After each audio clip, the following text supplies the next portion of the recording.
All right, welcome back. Another live recording of the Music Production Arena MPA Podcast. We'll start the official recording in just a moment. I'm just going to kind of explain what's going on. We do a live recording. Turn it down on my iPad. We do a live recording of the podcast so we can engage with the audience and the members of the community, and then we edit it. We edit the podcast and we post those on all podcast platforms. So we're going to be doing episode 11 today, talking about mixing. Y'all feel free to chime in. I mean, I'm going to roll some intro music here in a moment. We'll roll the intro music, and then I'll start the official intro of the actual podcast. But I just want to quickly say to anybody watching now, if you don't already, we're a Discord community. You should be able to find a link to the Discord wherever you're watching this. We're on the event stage right now. You can come join us on the event stage or just hang out in any of the chats. I have the chats pulled up, so I'll try to keep an eye on those. We have other events going on in the community. If you haven't been to those, we got PvP Mondays. We're doing battles on Mondays. And Feedback Friday, which is not posted right now, but I'll get that posted. Every Friday at 3 p.m. Eastern, we're doing a feedback event. So these three events keep the community going, keeps us growing, and active, and invite you to join us on those. Let's see. What's up, Dodge AP and Aesthetic? Let's see, let me just read your full name. Aesthetic Princess? Am I saying that right? Yeah. Aesthetic Princess. Aesthetic Princess. Thanks for joining. I send out when we do the event stage and I launch the stage event, I sometimes forget to uncheck the at everybody. So it ats everybody in the entire community. I mean, it's not a huge deal, but I know some people don't like that or whatever. They get bothered by it.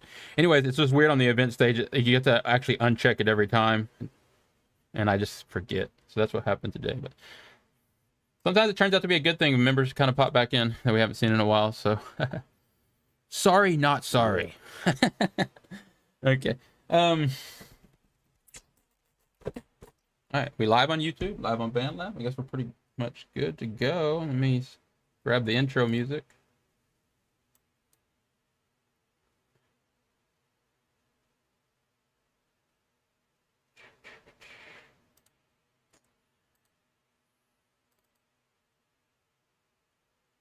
Y'all feel free to ask questions too in the chat if you want us to hit on something, or you have a question about something we're talking about, or something that you just already have a question about when it comes to mixing. Pretty sure we're going to hit on most everything, but we can get a little more specific with certain details if y'all want.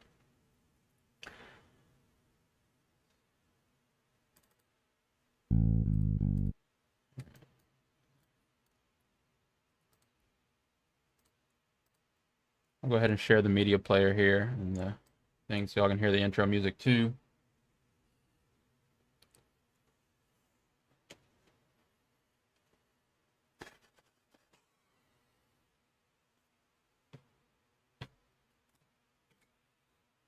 We're also live on Music Prod Arena IG.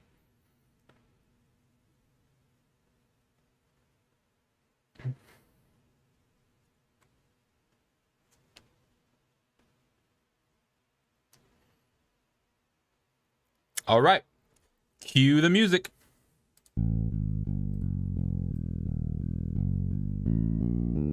Hey.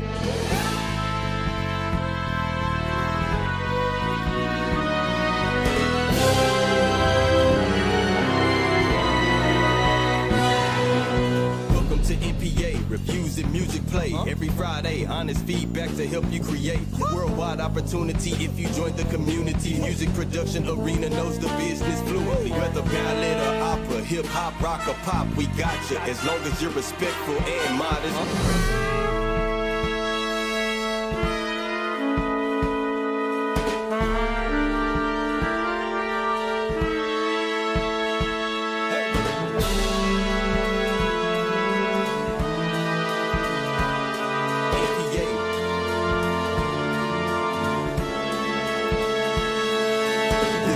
the leader. Diana Piano got us meet a few more good people. If you join, I promise. MPA reviews and music play every Friday. Honest feedback to help you create. Hey.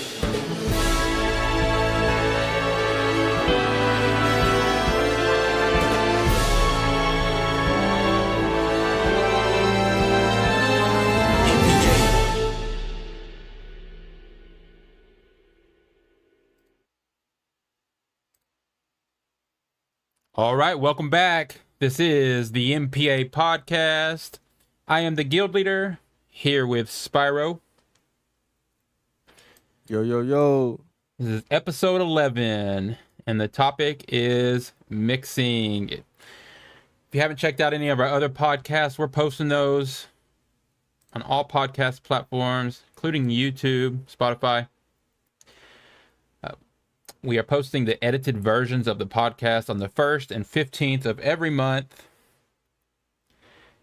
And we're recording live. We're recording the podcast live on Saturdays. We invite you to join us. If you're not already a member of the Discord, you should be able to find a link to the Discord wherever you're watching this and in the show notes of the podcast. Once again, it's a live recording of the podcast, so you can engage in the chat, ask us questions. Recording episode 11 ahead of schedule. But like I said, we're posting them on the 1st and the 15th of every month. So I think there's 8 episodes as of right now. As of this recording, there's 8 episodes posted, and then yeah. Good to have y'all with us. Real quick again, about the Discord. If you're not already a member, you should be able to find a link. On our Discord, you're going to find channels for our events, of course. We do weekly events, including feedback events, competitions and battles, and, of course, the podcast. There's also channels for sharing your music, promoting your music, getting feedback on your music, and straight through the Discord. General chats, DAW related chats, resource channels. There's off topic channels, including memes and games. Really nice Discord. Invite you to join us there.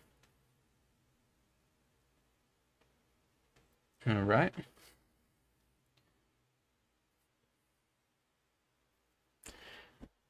All right, as I was saying, so the main topic today is mixing. Previous episodes, we've covered separate details when it comes, like separate stages of the mixing process, but today we're going to be covering the full-on mix down stage. This is the stage that comes basically before mastering, and we're going to talk a lot about it, but I'll go ahead and say, so there's mixing as you go. People like to mix, constantly kind of keep some kind of decent mix throughout the process, and that is a good idea. Talking about mixing your music, mixing the levels of the individual tracks in your music to get a good balance, right? And you should kind of mix as you go. But we're going to be talking even more detail about the mix down. That's the final mix before master. That's like when you're done with mostly everything in your song and you're going to mix it down. And then you're going to send it off to be mastered or master it yourself. So we'll talk about that, of course, in a future episode. But today's all about mixing. We like to get straight into the main topic. But to kind of kick it off, Spyro likes to ask a question at the start of the show to get y'all thinking. And then we like to answer that throughout the episode. And then at the end of it, I like to go a little bit more in detail on my answer for the question. We also, part of that final segment is like the Q&A segment. If y'all have questions for us, you can ask us, we'll answer them. Feel free to ask your questions throughout the show, but definitely we'll save some time at the end for a Q&A. All right, so I say Spyro because he's Spyro. You're pretty good at putting these questions together for us, and I totally appreciate that. Did you want to read one or two of the questions that you have for us today? Yeah. Hello, everybody. Hello, world.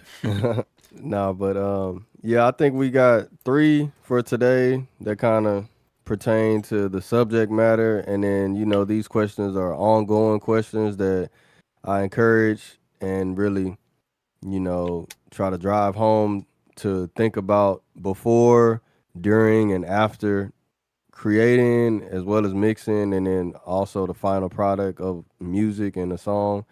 So the question for the day will be, how do you stay creative and avoid becoming too formulaic in your mixing process while still achieving a signature sound or style in your work?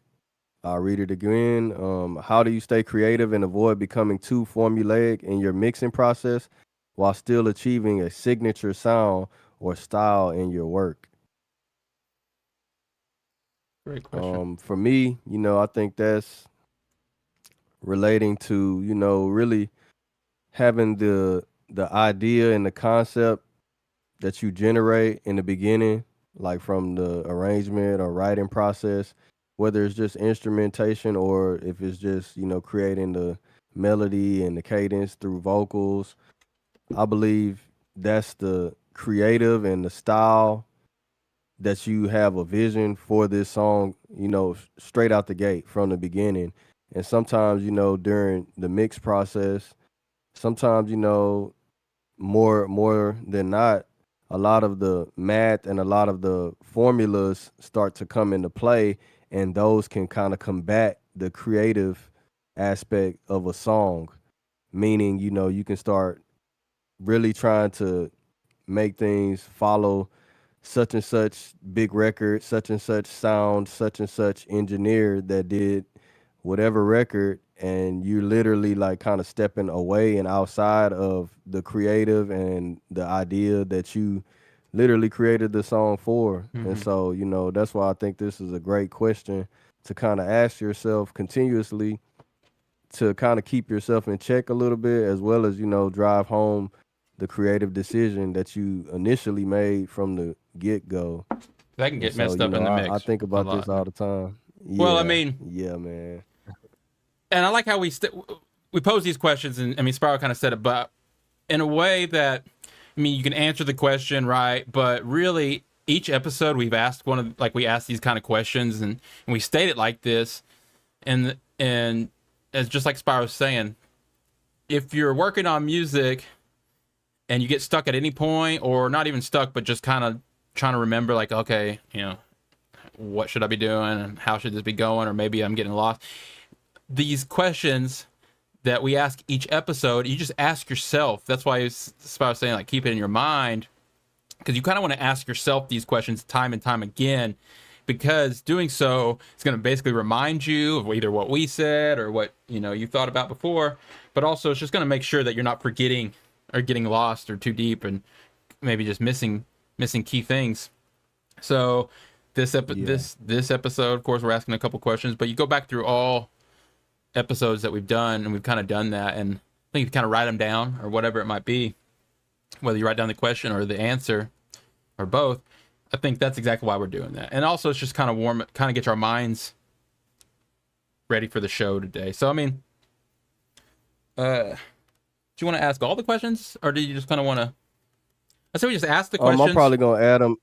Okay. I'm gonna add them in sporadically because I think they kind of tie in with certain topics that we're gonna be talking about today. So I might be able to kind of squeeze certain questions in, Okay. so that way we don't just get everybody bogged down with 3 Right. questions at the beginning. So your first question Um, is, but how do you, yeah, how do you yeah. stay The first creative? question is, how do you? I'll read it. Yeah, How do you? and to answer Go ahead. aesthetic, my bad. To answer aesthetic princess in the Discord, real quick, I think you kind of confusing the question because yeah, those are ways. So what aesthetic princess is saying, automation, new plugins, try different sounds, but that's not what I'm asking in the question. I'll break it down to be a little bit more simpler and plainer, um, to get you to like kind of understand it a little better. By what I mean by staying creative and avoid becoming too like formulaic and just really strictly by the book, so to speak, and achieving your signature sound or style. What I mean by that is, like, how do you design the song but at the same time get it to translate to all platforms, all speakers, but at the same time retain exactly what you want by maybe a certain guitar sound. It may be off key. You may have a certain riff that's not traditional. What about a vocal sample or vocal take? You may be doing some crazy a cappella thing that has never even been heard of before. But how do you retain that, which is your creation, at the same time still making it, kind of translate and really, come across as being a good mix, a good song without transforming to, just following the structure of, like I said in my previous example, of another engineer of another successful song. It's very difficult to do that, and that's People why I get think it's a good question, because we all tend to fall into, okay, what is this guideline for this genre?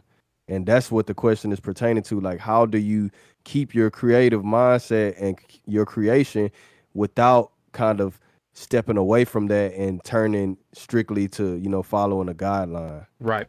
And you're kind of hitting on it, right? Aesthetic. You're right, because we're going to talk about doing some of that, but we're trying to take it like that can become formulaic too. If you just make a checklist of like, okay, I got to do this, this, and this, you're once again falling into that trap of just going, okay, I have to do this, this, and this. You're not staying back. So that it is a really good question, and let's just get right into the topic. We have a couple other questions, and like Spyro said, we're going to ask them. We'll spread them out. But what is mixing, right?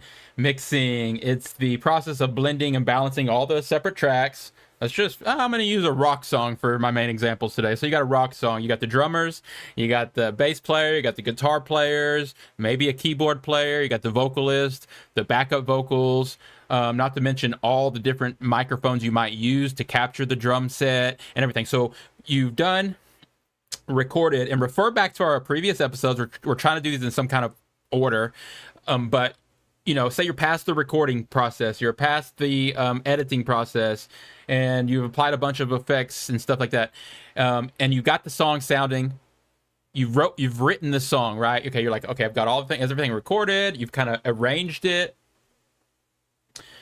and now you're ready to finish it. You basically want to finish it off. And as I was mentioning at the beginning, is a lot of people will kind of mix as they go. So there's a good chance that already your song sounds pretty good, right? But there's also a good chance that the mix is just way off. I know that different people will think about mixes in a different way. I know people that will not think, they know they're going to do a final mix down, so they don't get held back by the mix at all. They just go straight into like sound design and recording, and they're not too worried about levels and how things are going together. They're just trying to get the song written. And then I know other people that constantly, and this is kind of like more like I do, constantly mixing as I go. Like I've got an order of operations where I'll get everything as I'm adding it. I'll also mix it and to sound right as if it was already time for the final mix. And then I added something else to the song. I'll mix that, and then I'll, as if, okay, what if this was everything? I'm going to mix this. So I mix as I go, and a lot of people do. But two different ways to think of it. But the mix and the mix down is that final stage of the final stage before mastering again, but the final stage of making sure that everything will translate, as Spyro was just saying. Translate in the sense of sounding good on a variety of speakers, whether you're listening to it on your headphones, listening to it in the car, listening to it in the club, listening to it on your friend's set of speakers in the gaming room, whatever it might be, right? There's speakers everywhere. Problem with our mixes is we create the song in our studio, and we get it to sound as good as we possibly can in that studio environment, in our headphones, but you don't know if it's going to sound good everywhere, especially if you're not as experienced with mixing, right? So the process of mixing, once again, is blending and balancing multiple audio tracks into a single cohesive sound. It involves adjusting the levels, which is volume, panning, which is like left and right, imaging, equalization, compression, and adding effects that can help the mix. Automation, we're going to talk about that, but also don't want to confuse the final mix down with a lot of the stuff that could be done throughout the creative process. And we're going to talk about both. But so again, level, panning, equalizing, compression. By the way, EQ and compression was a podcast episode that we did along with a few of the other things we're going to talk about today. We had individual episodes for those. So we won't go into extra detail on EQ and compression today because we just did episode 8, I think, was EQ and compression. So you'll just dive back into other episodes for that. Mixing. What else you do in the mixing? You create depth, right?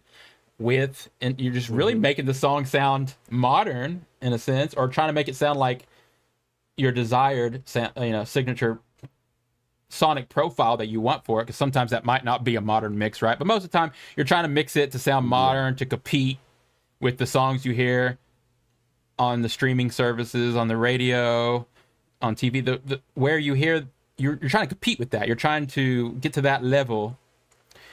And so it's mixing. That's what mixing is.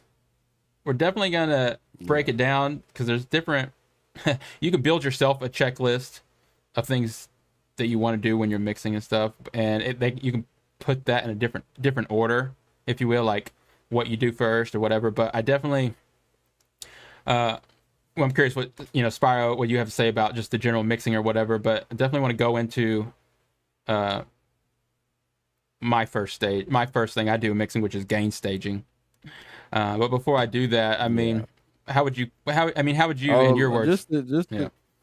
I agree with what you're saying, and I think that's just the basic term of it, man. I don't think you should overlook and overthink, the term mixing, because, I say overlook is like, it's a very important part of the process in creating a song to be released, and consumed by the masses.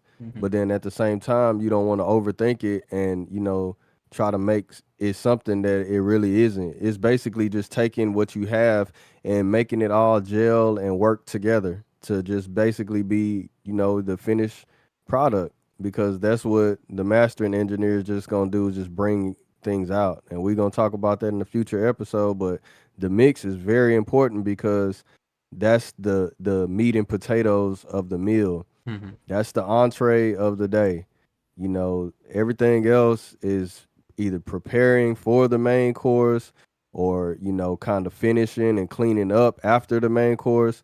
This is the main course, which will be mixing. So if you think mixing, meat and potatoes, that's what it is, man. It's like, for real, that's the easiest way to look at it. And, I don't think people, like I say, should get bogged down with overthinking about the mixing. Like, oh, I got to mix.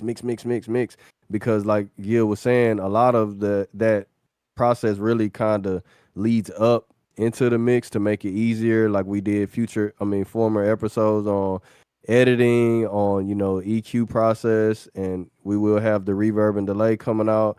So I think, an arrangement, we did episodes on all of these things, kind of explaining the build up to what we're doing now, which would be the mixing point.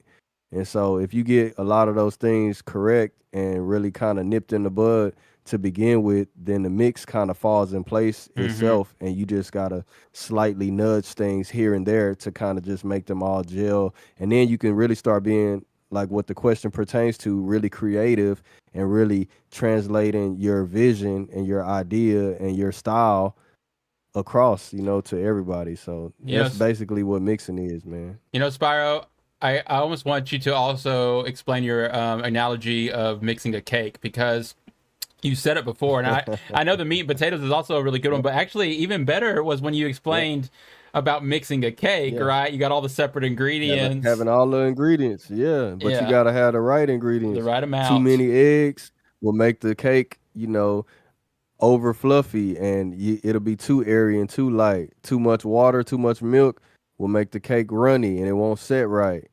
Too much sugar make the cake too sweet. Too much salt, you know what I mean? So all of these ingredients, which would be kind of, the arrangement, the editing process before baking it. And so I think mixing is pertaining to kind of cooking the cake perfectly. You got a set degree temperature, 350, 400 for the oven at a set time, right? So 15 minutes. But sometimes the time may vary. What And if so sometimes, the mix or the cake mix may be done a little bit ahead of time, or sometimes it may take a little extra time to cook. And so that's what I think, the mixing process is as well, mixing and then the final product will be, mastering with the icing on the cake and stuff. honestly, I'm kind of mixing up your analogy and stuff, and you said it very well. Sorry, but I just kind of almost think of like mixing as mixing, and then baking would be the mastering in a sense, almost like. But you can mix that up. Y'all take it for what it is.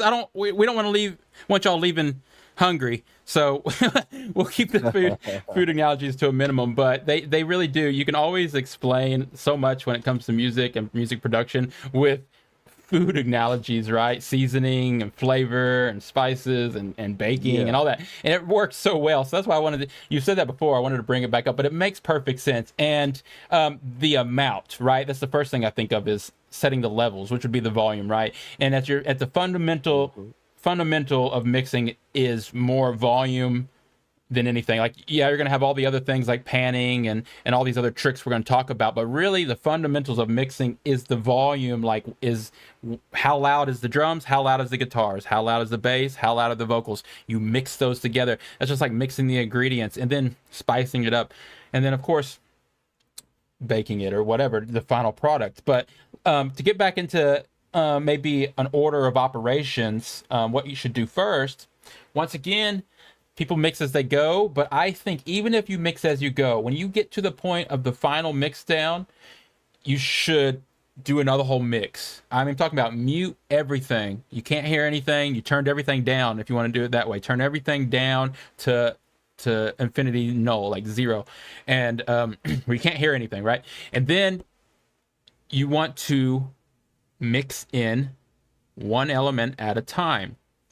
So an actual final mix. And before I even get into some techniques and some tricks as far as like, priorities and what order should you go in when mixing, I want to talk about gain staging. Gain staging. It's almost the opposite of mixing. It's gain staging is setting every element of your track at the same volume. Mixing will be creatively setting everything at a different volume where it sounds good as a final song. But gain staging is you're making sure everything in your project is at the same volume. And there's a lot of reasons for this, and I'm gonna go into it. But basically, you could pick a level that you want to start at. I'm gonna use -6 as my example. And let's just say you're gain staging. So say you have, once again, a rock song, you have the drummer, the bass player, 2 guitars, maybe a keyboard player and a vocal. We'll just go with that. And maybe, and again, different mics. So say the drum set's made up of like 5 different microphones even, whatever it is. So as many tracks as you have, let's say you have 12 tracks to include all those instruments and vocals. Before you even start mixing, you're not going to be sitting there trying to use your ears and make sure everything sounds good together. What you're going to do is you're going to solo each track one at a time. I know I said put everything at 0, but at this point, put everything at -6, right? One at a time, go through your tracks. For this example, put everything at -6. And you can listen to them by themselves. You don't have to listen to the tracks together. You just want to go through each track and raise the volume. And I got to be really clear here. You want to use what they call clip gain, or basically you want to set the volume of the actual clip, not the mixer volume. So you're going to have multiple volumes when you're making music, and you make any kind of music, whether it's even on the computer or and on hardware gear or whatever. Of course, you have lots of volume knobs, and this is something to take note of, right? Because you've got, let's say it's a guitar. The guitar itself has a volume knob on it, right? It's got the volume on the guitar. That guitar is going into the amp. The amp has a volume knob on it, right? So you got the gain volume there. It might leave there and go into your audio interface. Your audio interface has a volume on it or whatever. It gets recorded. That signal you recorded in is probably one of the best chances to go ahead and gain stage it right there in the recording. Maybe record it in at -6 or whatever. But all these different stages of volumes, when you're gain staging early on in the process or in the track, you want that volume to be set at -6. That's pre-fader. meaning before it goes through any effects, before it hits the equalizers, before it hits the compressors or anything else, you want that signal to be at -6. That's gain staging. Then you're going to have more control with the volume post fader. That's where you're going to be mixing the elements together, but gain staging. So the process of gain staging, once again, is making sure all the elements of your project have good signal, enough signal, and then even more importantly, the same signal. That's going to help you for a couple of reasons. Visually, you're going to literally see the level of things because everything's balanced with each other to start with. So say everything's at -6, you can just look at your project. You'll see, okay, that's at -6. You already know that it's at -6. So any changes you do to it, say you added 2 dB, 6 plus 2 is -6. So you're going to go up to -4 if you add 2 dB, meaning that because you go, okay, I started at -6. I just added 2 more dB. I'm going to pull back here. Or maybe the opposite. Maybe you're adding an effect and it takes away 2 dB. You need to make up gain that 2 dB. So it's really good to not only gain stage at a certain number, but also to know like where your starting point is. So it's gain staging is like a starting point, right? It's you're just making sure everything's going into your project the same level. And we can get a little bit more technical with it, but I'm just curious, Spyro, what's your process of gain staging, flip gaining mainly, or how do you go about it?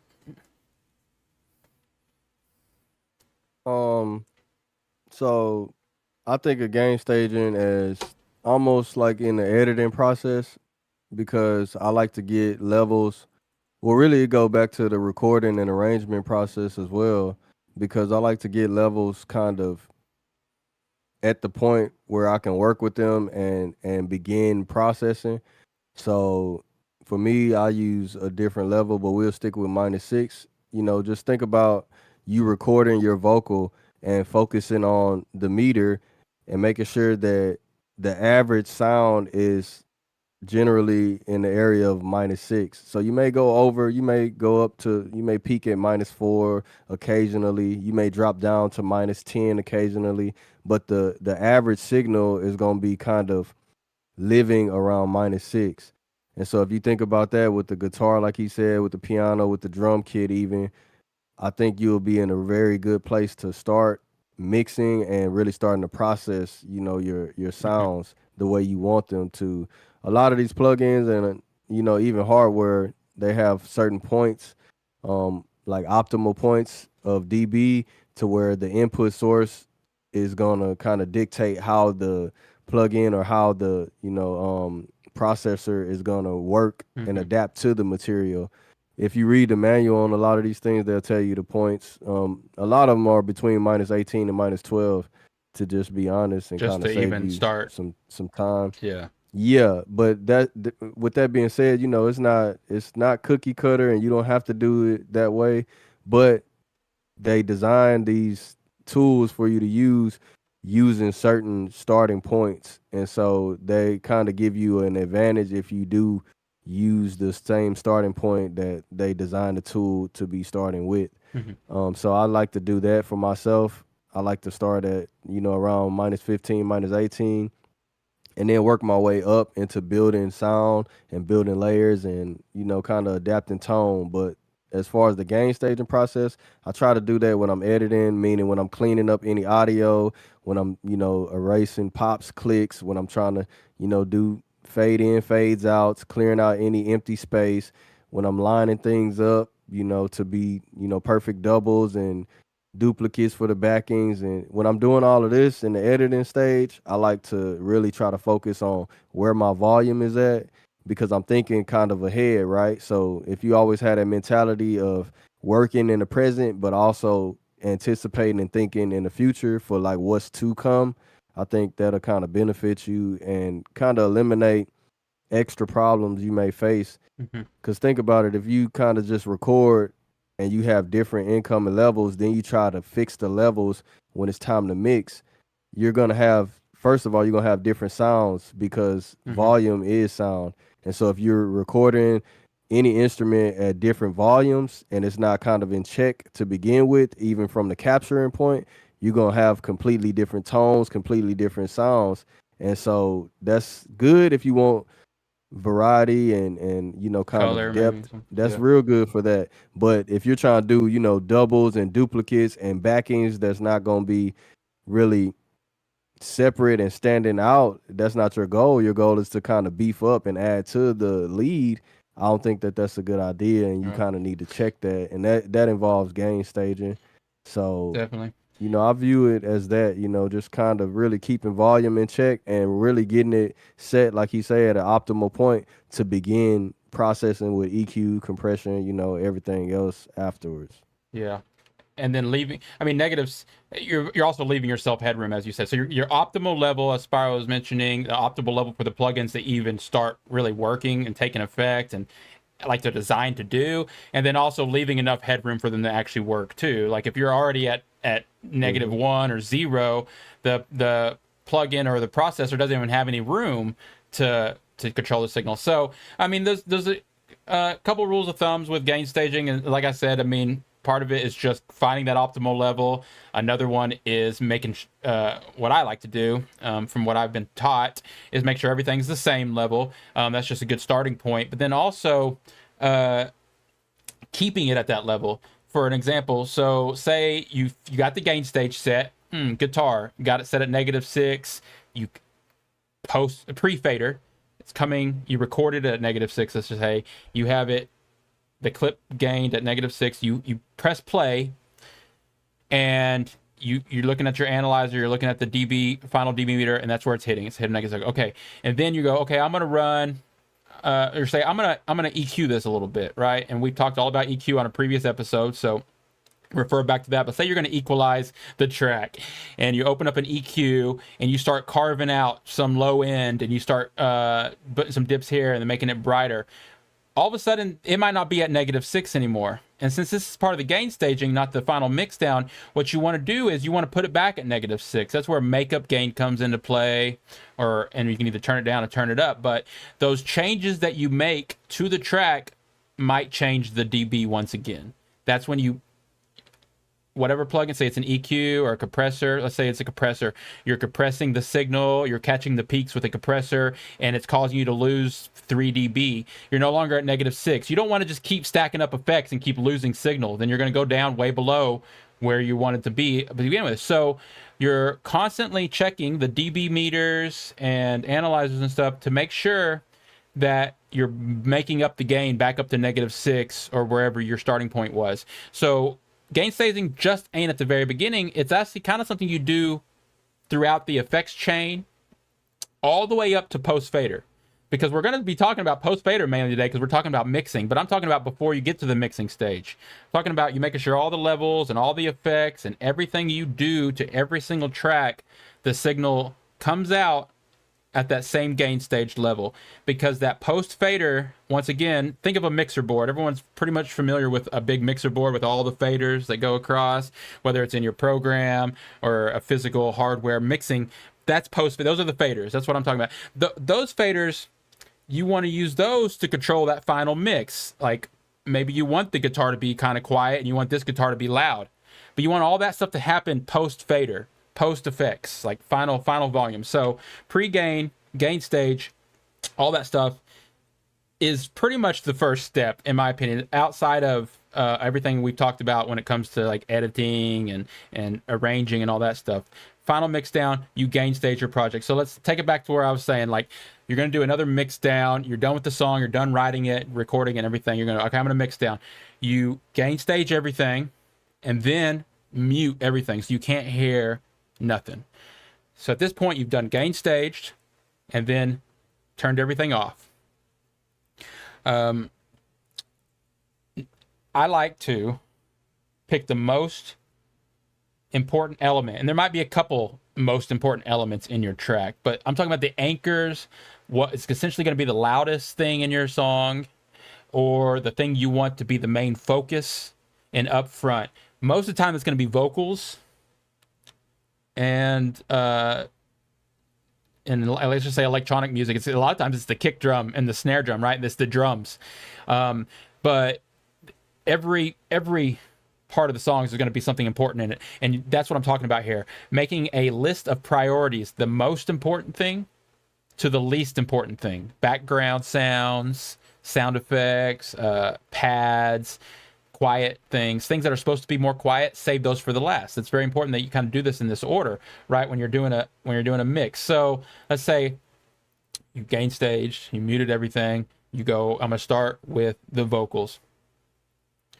Let's just say start with the vocals. The lead vocal, the main vocal. You unmute that or bring that track in first. At this point, you do kind of want to find it. I personally stick to -6 as also my main pre-master stage too. So I want my final track also to be at -6 too. So I'm gonna stick with that for now. But we'll talk about how that's gonna get the different elements. You can't just leave everything at -6 and expect it to be at negative. That's not how you're doing it, right? But let's just say you're going to start. This is the very first element. I'm going to bring it in. I'm going to bring the vocals up to -6 to start with. Boom. That's the main element. I'm going to put that in there. And again, you can make some EQ changes. Maybe you want to roll off some of the low ends on your vocals. Maybe you want to brighten something up. You can kind of touch it up a little right there.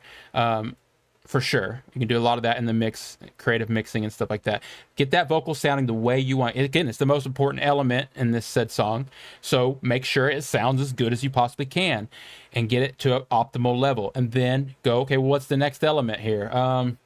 Let's just say in this song, the next most important thing that you want to drive home is the kick drum, because this song has a really nice punching kick drum, and you want to make sure that kick and snare, let's say, is also at optimal level. So you bring that in, right? You bring those elements in, do the same thing as you did to the vocals, make sure they sound as good as you can. But here comes the very first part where you're going to mix two elements together, right? Because you already have the vocals at -6, you just brought the kick and snare in at -6. Wait a minute, now it's going over -6. So you need to pull back on both of them. Use your ears. You're going to be using your ears a lot during mixing because it's all about what sounds good.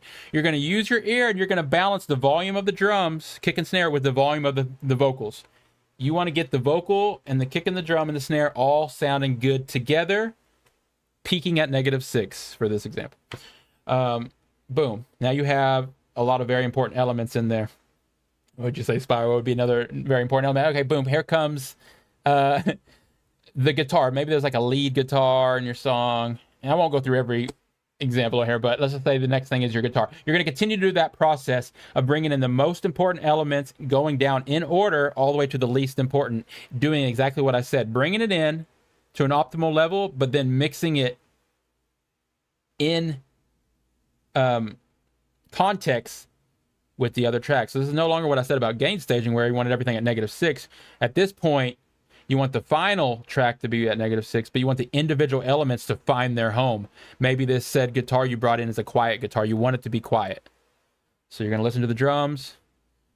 You're going to listen to the vocals. You're going to listen to this little lead melody maybe kind of and tuck it in. And you're going to volume post fader, control the volumes. And you do this one at a time until you get all the elements back into your track, right? And then it's not going to even be perfect at that point, but this is like a starting point. It's that very first point. I'm just talking about volume. I mean, what else, Spyro? Like, you already know. To create depth and width and everything, it's more than just volume, right? Yeah.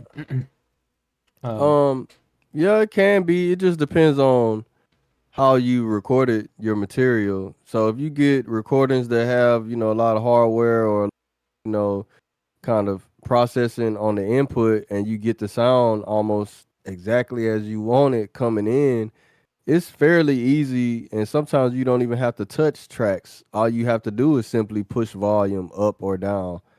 So, I'm kind of on the fence about that part of it, because I believe in a strong recording or a strong capture or a strong sample to begin with. Yeah. And if it's good, you just kind of just leave it. You don't really have to touch it. You don't have to add EQ just because you want to add EQ and you're just thinking that you have to process something. Some things don't need to be processed because they've been recorded that good. And so it's kind of a discernment that you have to develop when you mixing. like I said, mixing is all kind of psychoanalysis and really just mentally. If you think about mixing, it's mental. Like, where do you want things to go? What do you want people to hear? What do you want them to What do you feel? want them to hear, What's right? gonna be the driving factor? Yeah, What do it's you all boiling down from your perception, man. What is vampire? So So vampire asked a good I question, and you answered. I want you to kind of elaborate on what you mean, because I get what you're saying, but it's not just the loudest thing first, right? I'm saying the most important thing. I don't mean the most important thing ain't necessarily the loudest thing, right? It's just what you said, what you want mm-hmm, people to hear, what is most important for the track. But mm-hmm. what was your answer to vampires? Vampire asked, do you mix the loudest part of the song first, then move down to the lowest volume? Um, I would just say Yeah, one more time. nah. I don't consider the most important thing the loudest thing. I just consider the most important thing the thing you want to be the main Yeah. focus. But I want you to, if you want to, go ahead and elaborate on your answer. Yeah, I mean, I like to go with the flow of the song, but generally I start with the hook and chorus, and then I work through the verses. And I do that really just to kind of get, like I say, the vibe coming across. Maybe the hook isn't the strongest part. Maybe the verses are the strongest part, and so I would reverse that. I don't really have a set template, that's just do or die by.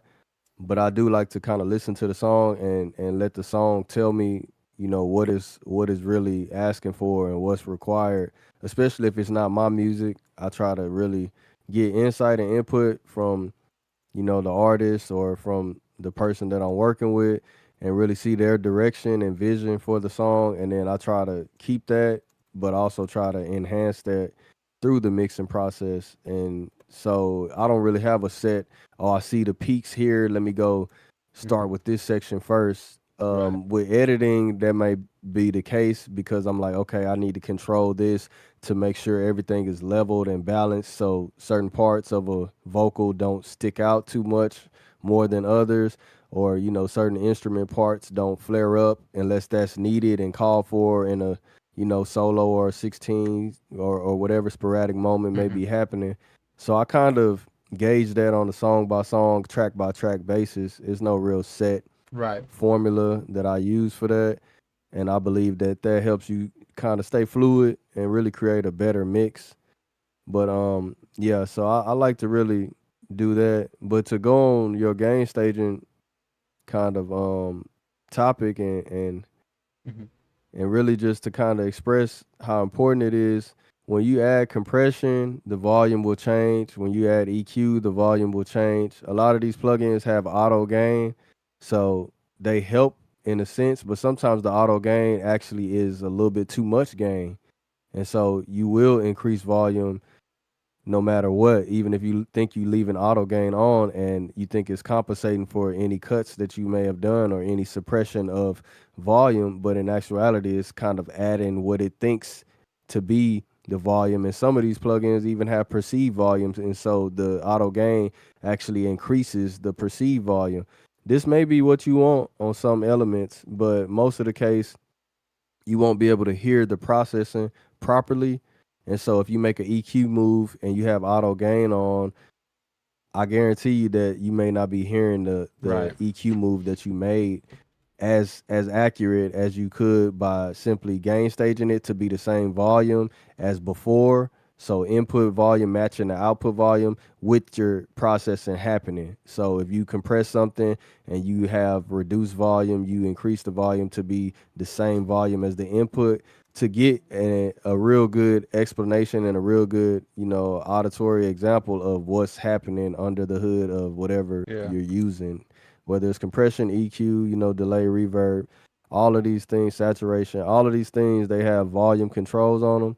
And so I think you really need to pay attention to that part of the gain staging process as well. Yeah. But to me, mixing is really a lot to do with volume Mm-hmm. because volume can determine, what things are going to be leading, what things Yeah. deserve to be in the back, what things, even when you pan in a mix, panning is volume as well It's just because that you get a separate from different left volume. and You can have right. something, Right. yeah, you can The have volume could something be at separated. 0 dB and you pan it to the left and it may sound quieter and you never even touch the fader to remove, to lower or increase the volume, but you may get a lower volume by panning something, partially to the left or fully to the left. You may get a lower volume by panning something partially to the right or fully to the right. And so I think it's very important to notice these volume changes and really use, especially like the gain staging and the panning to your advantage, because you can create that depth all without even using plugins or any type of processing, just by kind of arranging things with the faders and with the panning pots to really kind of set things into place for your processing in the future. So I really do believe mixing is volume, in my opinion. Yeah, because if you were given a challenge to mix a song, but you could only use, if you're like, okay, you can mix a song, but you can only use volume, or you can only use panning. It's like, or you can only use reverb. Right? Of course, volume would be your first choice, because you could almost do a decent mix with just the volume. If something has too much bass, well, you might have to just turn that track down altogether, so the bass and everything else of that track goes down together. But at least you can get just something that will work based on just the volume changes alone. But I want to go into just kind of also kind of want to piggyback really quick off of what Vampire was asking and what you said, because I was kind of explaining as most important, and a lot of times that is going to be a lot of the louder stuff, but not always. That's not the most important stuff. Maybe in this said song, one of the most important things you want someone to hear is something off in the distance, off in the background. Maybe it's the piano part, and it's a big part of the song. But of course, you don't want to push that piano louder than everything else, but it's still important. So the important thing is not always the loudest thing. It's just what you want. It's the most important elements. Another way I think of that is what can be sacrificed and what cannot be sacrificed. And even with like EQ changes or whatever. Say, for example, you have the vocals in there, you have the drums in there, you even have the bass in there, you have guitars. You say you're getting close to the end of the mix, you have all this stuff in there, and then you go, okay, I got to bring in this piano, right? And you add this piano, but say the piano is really important, and you're like, oh, every time I add the piano, it's just being covered up by the guitars. It's just, there's no room for it. You didn't leave room for the piano because you already put everything else in there. It might have been better for you to start with that piano and then add the other stuff. So take the most important things, the things that you're going to have trouble with fitting into the mix later maybe, and put those in early. And then some things that can be sacrificed, let's take this over into like the synth world and the EDM world and stuff. There's a lot of sounds like pad synths and other background sound effects and stuff that they can be sacrificed. I'm not talking about completely taken away, but you can morph them, you can shape them to fit the mix. When you might not want to do that with the vocals, because if you start trying to shift and morph the vocals, you're going to change the character of the vocals. It's going to drastically change the vocals, or maybe the piano player or whatever. You can't sacrifice that much with it. It already sounds good. You don't want to change it. But say you got all that in there, now you want to add that final, it's like a pad synthesizer layer, and you're trying to fit it into the mix. Well, you can sacrifice parts of that. You can take an EQ to that. You can start putting big dips and cutting out and carving out space in the less important elements to make them fit around all the more important elements. So think of it like that. What can be sacrificed? What can be changed and to fit the mix versus what you don't want to change, like, again, vocals and a lot of elements you don't want to change too much because you've already got them sounding as good as you wanted them. You don't want to sacrifice those. So that's what I would say as far as priorities and picking the most important things is you kind of got to, it's your song, so you got to kind of ask yourself, okay, what is the most important thing? And then bringing those in to gel together one at a time.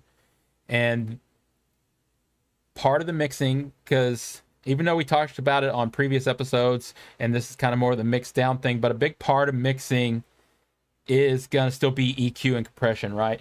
So you're going to make these elements fit good together, you start bringing them in one at a time, most important elements, and all of a sudden you get to that point, oh, now when I bring this in, it's not fitting. So that's like your first little puzzle, right? I got to solve this puzzle. I'm trying to bring in the second guitar, but it's not fitting. It's just not sounding right. Every time I bring it in, it masks the vocals a little. It's masking, it's covering, the bass is clashing with this rhythm guitar. All of a sudden you have a problem, and you were going down your checklist, everything was going smoothly, but you ran into your first problem.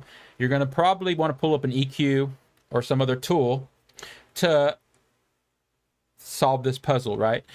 We talked about it in a previous episode, EQing, making space in one element for the other element to shine and them to go good together. So maybe that might be rolling off some of the low end or carving something out of the low mids or anywhere, you know. So a part of this process, setting levels, setting volume, panning, which is kind of like the volume for separate volume for the left and the right ear, is EQing, and then of course compression. We even lumped those two into the same episode, episode 8. But compression, catching the peaks, the crazy peaks that are just getting out of control. You got most of the track in check, and everything seems to be fine. But every once in a while, it like peaks, or maybe the quiet parts are too quiet and the loud parts are too loud.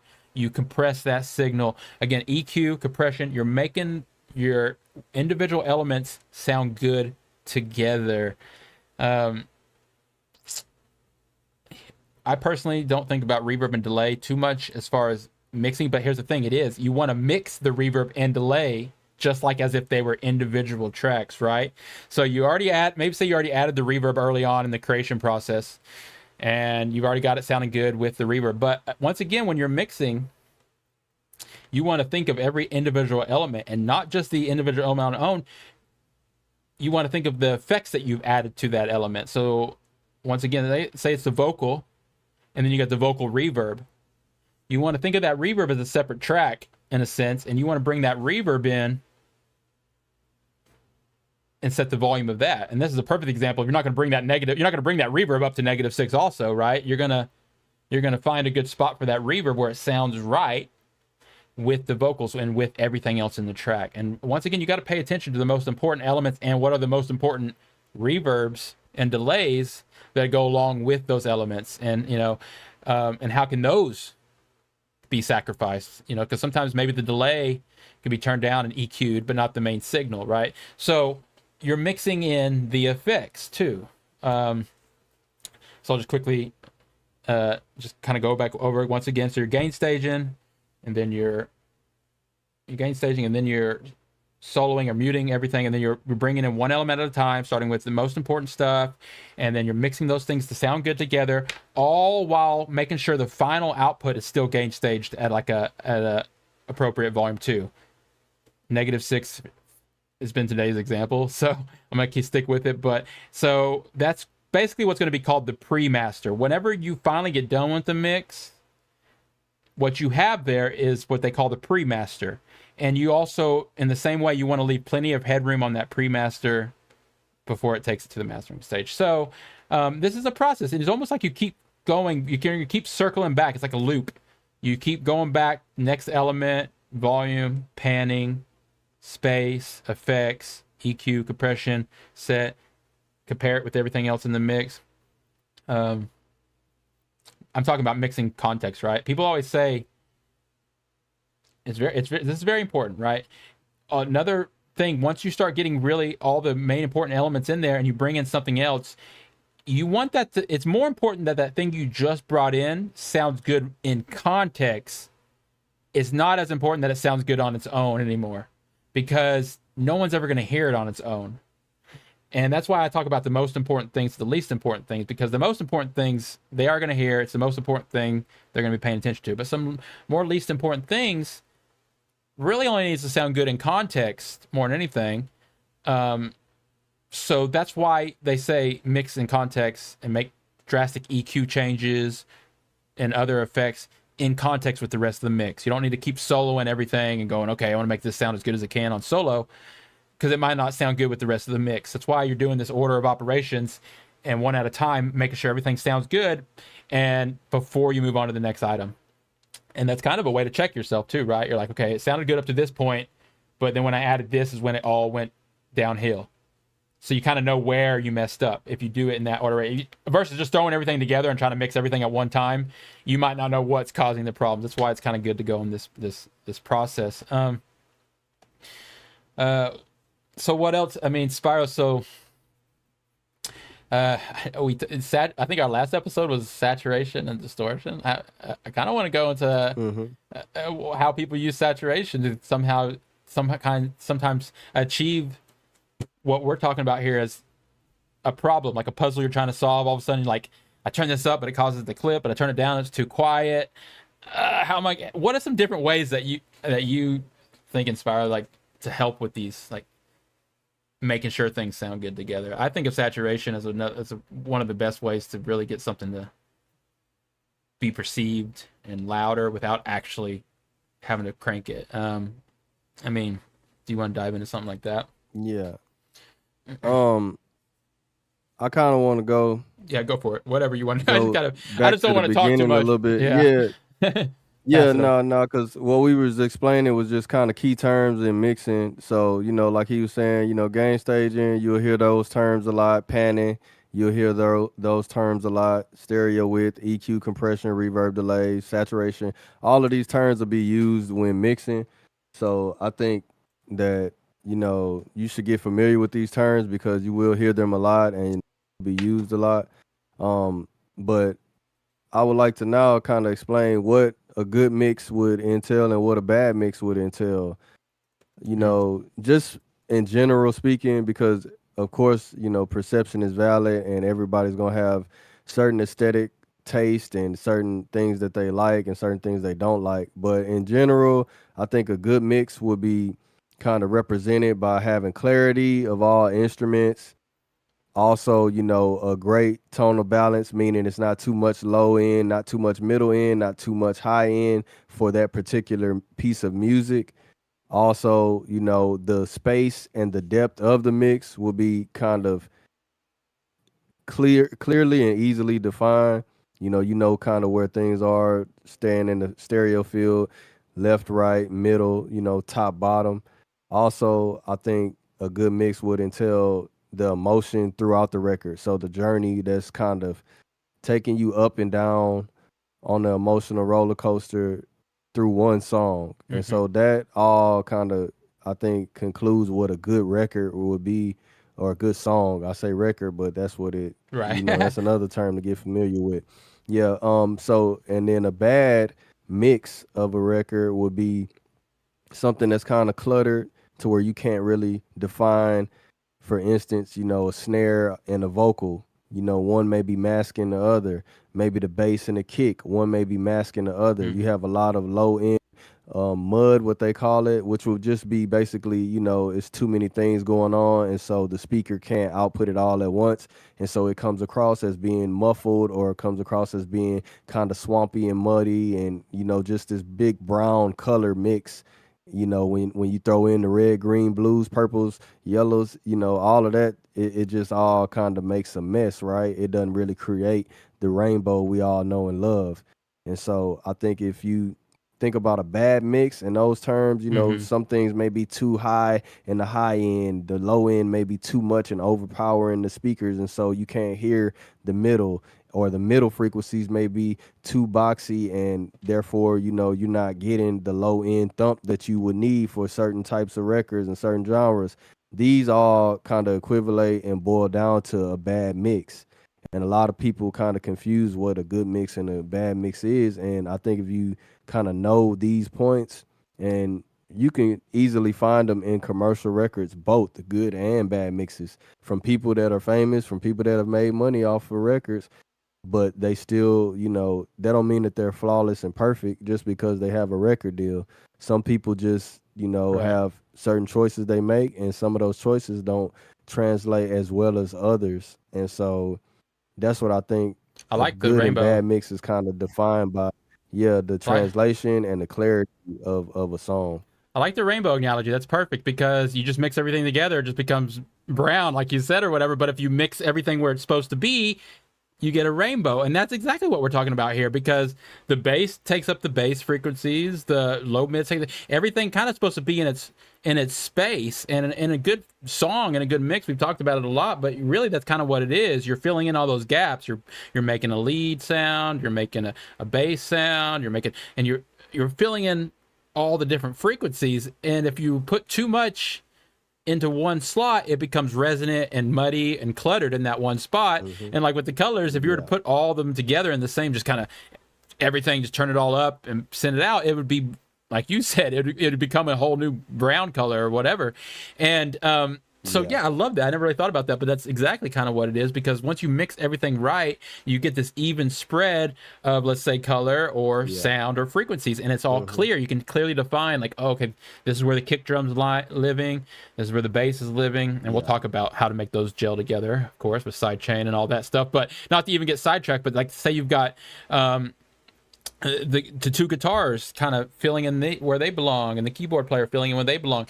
They're not fighting for the same space. They're all fighting their own little space. And if you were to think of all those different elements as the different colors, you would end up with some kind of multicolored rainbow or something with multiple colors. And I love that. That's a great analogy. And I want to, I definitely want to answer some questions coming from the chat. So this might cause us to jump around a little bit, but I do like this question. Let's see. It goes. This is Dodge AP asking, what about mix sound in mono versus stereo, and is it important to kind of care about the sound of both? You kind of almost answered it right there, right? But so mixing in mono, mixing in stereo. So we're talking about mixing today, of course, and everything we're about to talk about, that's why I can just kind of fit this in right here. You can mix in mono and you can mix in stereo. More commonly, people are keeping their stuff in stereo, right? That's your left and your right. You got your headphones, you got your left speaker, your right speaker. If you pan something over to the left, you're going to hear it go over to the left. If you pan something to the right, you're going to hear it go to the right. That's the true stereo image of a sound, right? And you do want to mix and make sure it sounds as good as you possibly can in stereo. But as you'll hear, a lot of people will recommend this little trick, if you will, or just basically making sure that it sounds good in mono too. You'll hear people say, oh, I mix in mono, so when I switch to stereo, it sounds amazing, and I know it sounds good in mono. But I just want to give a little bit of my experience and what I've been taught and learned and have some experience. Stereo is still kind of more important than the mono mix, because most people are listening to it in stereo. You kind of want to make sure it sounds as good as you possibly can in stereo, but you want to check it in mono to make sure it's not having huge issues in mono. Let's say you have a stereo sound and it sounds good in stereo, but when you switch it to mono, all of a sudden you can't hear it, or that element gets really quiet. That happens. And what's happening is it's phasing out, right? There's a phase issue, and when you phase cancel two signals against each other, it loses volume, or sometimes completely will just disappear. And so it's actually very important that it translates in mono. You don't need to make sure it sounds as amazing as it does in stereo in mono, because that's almost impossible. I mean, it can be done depending on the song and depending on the elements, but it's more important that it sounds the way you want it to in stereo, but then translates in mono in a way that you're happy with, right? I'm talking about happy with as if it was played in the club or played in some public scene or some area where it has to be in mono. I say the club because a lot of clubs, and depending on the club and their system, they'll put it in mono because, half the club is standing on this side of the room, the other half is standing on this side of the room, and some people, and the speakers like going to the back and then the other room. So they put it in mono. That way it sounds the same everywhere. Well, you don't want your song to all of a sudden sound bad when it hits to that club, right? So you definitely want it to sound good in mono. Mixing in mono is a good trick because then you're kind of like making sure it sounds good the whole time. But here's the thing. Sometimes people will sacrifice a good stereo mix to try to make it sound good in mono, and what ends up happening is you really are doing that. You're kind of holding back how good it could potentially sound in stereo by trying to make sure it sounds just as good in mono. Because so my rule of thumb, and this goes the same. I use the same rule of thumb with sub frequencies and anything that's maybe I just check it. You just reference it in those other situations. So I just constantly checking my stuff. So if I make a change, if I add something and I'm mixing something and it sounds good, I constantly switching over to mono and doing a little check there and clicking there. I go back to stereo and I check it there. And I go back to mono. And I find a good balance, but to kind of answer your question quicker, it's more important to me that it sounds good in stereo, but it's just as important that it still sounds good enough in mono. What is your Spyro, I don't know. That's me. That's what I do. Spyro, what is your feeling on mixing in mono, mixing in stereo? First of all, if you understand what mono and stereo is, I think it'll be easier for you to comprehend on what's more important. So mono is middle and stereo is sides. So it's simple as that. So the more information you have in the middle, and that's on a frequency scale. So anything from 350 all the way up to probably 8 or 10K almost would all be considered middle. That's why you have two sections. You have low mids and high mids. Those are the most important sections when you're thinking about mono compatibility.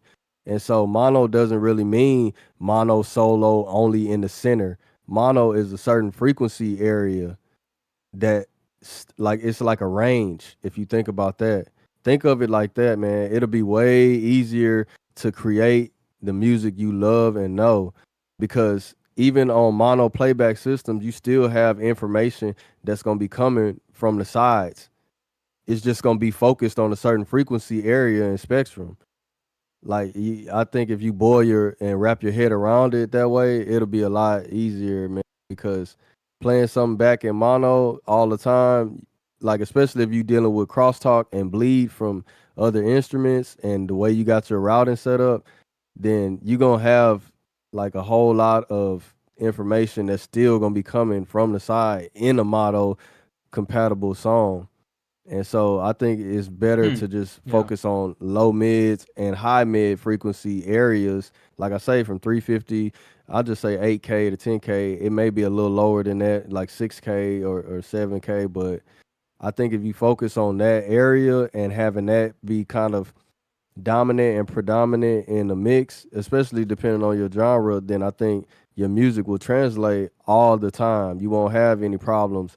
I rarely mix in mono. I always mix in stereo. I do have mono components that I use, which would be mono delay throws. Sometimes I may use a mono reverb on left or right channels, and blend them in a hall with the chamber or something like that. All vocals mostly are mono unless I'm doing a stereo pair or creating a group box, which would have multiple panning effects.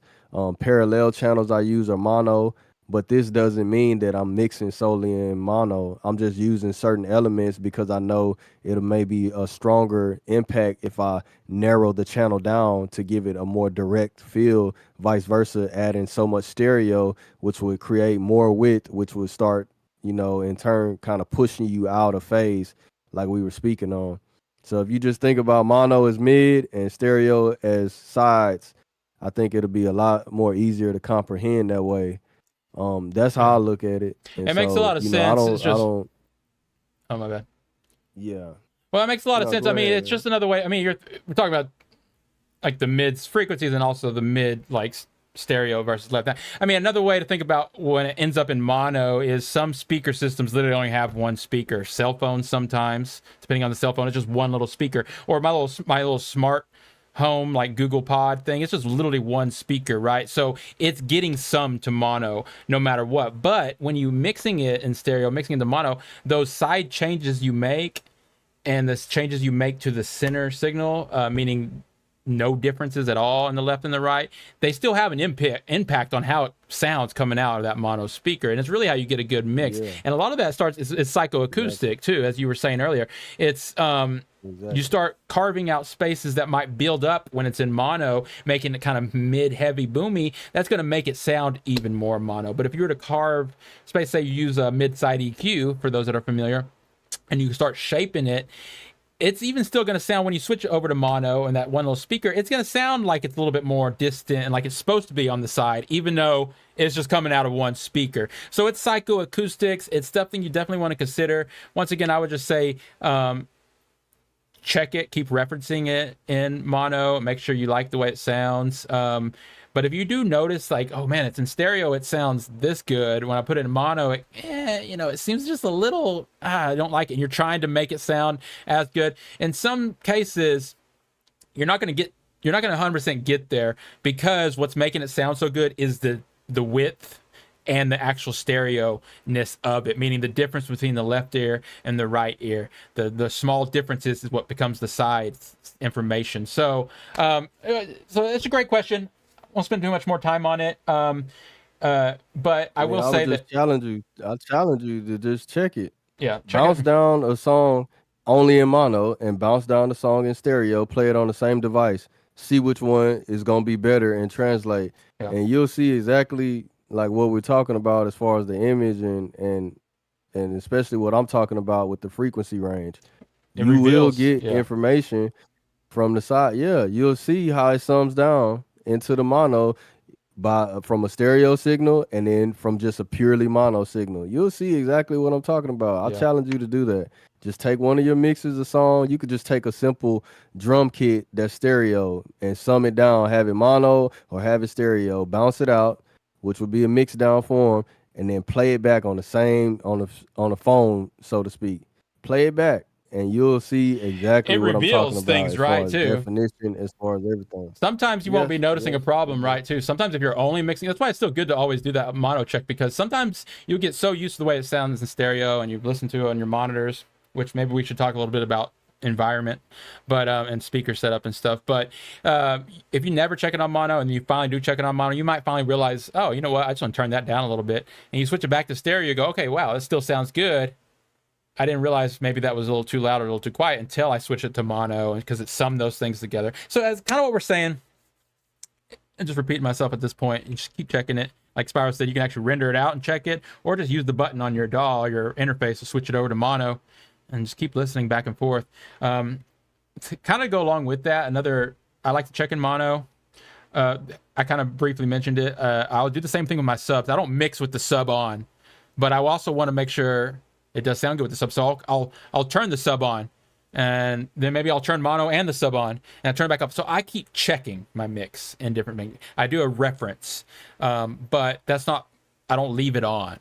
There was a time I did, because I thought that was the secret sauce, right? Leave it on, leave it in mono, and it's going to sound good, but it's not. Then all of a sudden I was not paying attention to how far something was over into the left ear and how far something was over in the right ear. Like, that's more important to me now. But the sub frequencies, if you mix with the sub on, you're not really getting a true representation of the sub frequencies, because you're just vibrating the floor, you're vibrating the walls, you got your sub boosted, so you might, oh, my bass is really loud, but really it's not. It's just a subwoofer doing what it does. So I turn my subs off. I'm talking about the speakers.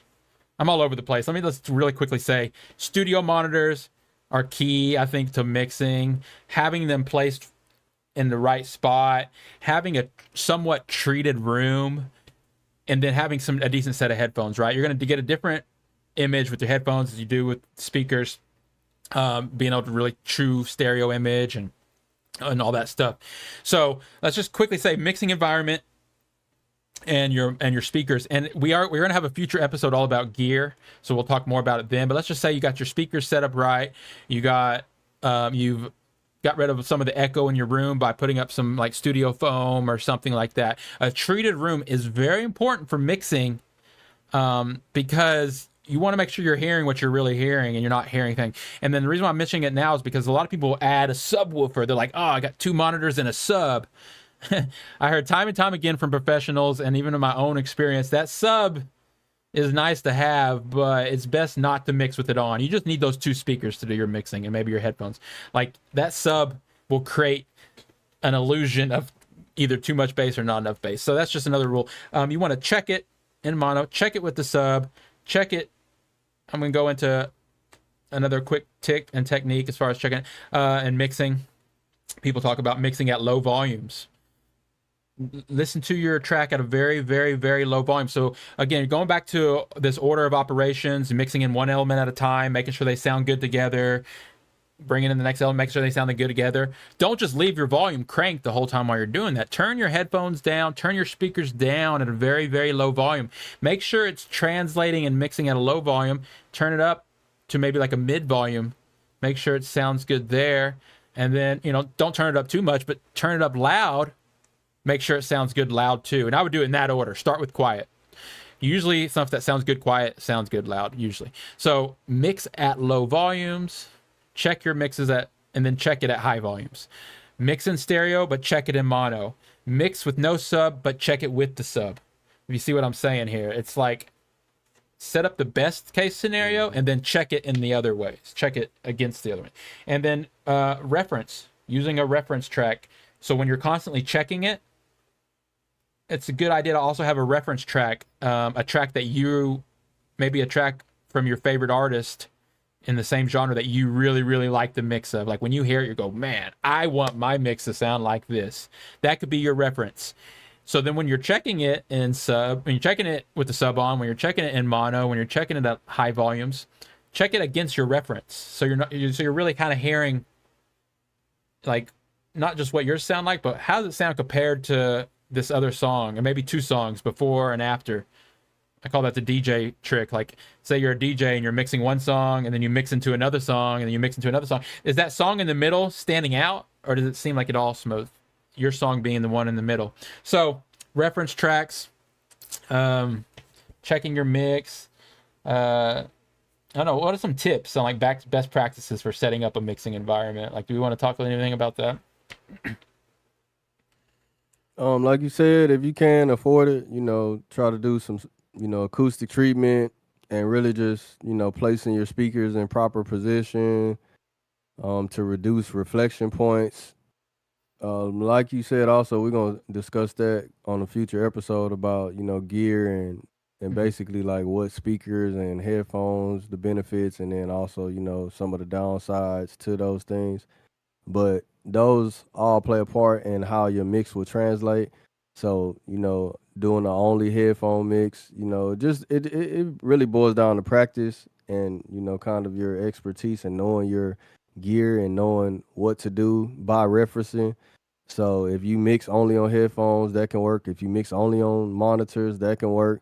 It just depends on, what has worked for you by listening, in the car, on other Bluetooth speakers, on cell phone. And you kind of get an idea of like, hey, this worked when I tried it, or this didn't work. Let me go tweak some things, fix some stuff, adjust some stuff, and then come back to that same playing environment, check it, just like what Gil was saying. So the environment is kind of a thing to kind of work up to. I think a lot of people get bogged down on, you have to have the perfect environment to create the perfect mix. And I kind of disagree, because I think it's more so just training yourself in the environment you're in. But I do agree with that the environment helps and the equipment helps. Knowing the problems of your environment is probably helpful too. If you know there's I think it all kind of goes hand in hand and works kind of simultaneously, and really just boils down to, your growth and your kind of ambition to really grow and learn about like and what to keep you checking got right. set up. You got it. It's your desire. You're always talking about also the reference. Your reference, right? So like Spyro just said, maybe your room ain't as perfect, and you don't need that to hold you back. Like, oh man, well, I'm never going to get a good mix because my room is just not treated properly. Well, I mean, as long as you can at least get it to sound similar to your reference track in that same environment, you're going to be at a better point. And I'll go ahead and mention that we're living in the future now. There's a lot of analyzers, tools, plugins, and programs that will help you see if your track is translating, right? Tonal balance control and these other ones. And even some of them that will use AI to like get you to in check, right? So even if you don't have the best treated room and stuff, let's take advantage, since we are living in the future now, let's take advantage of what we have, which are some of these tools that will literally show you, either compared to your reference track or just to generic tracks, it will show you how is your bass too much, is your mids too much, is your highs too much or too low, and in relation to each other. So even though it's using your ears is most important in music, you can also use your eyes with a lot of these analyzer tools that we have these days. So especially if you don't have a perfectly treated room or environment or whatever, take more advantage of those tools.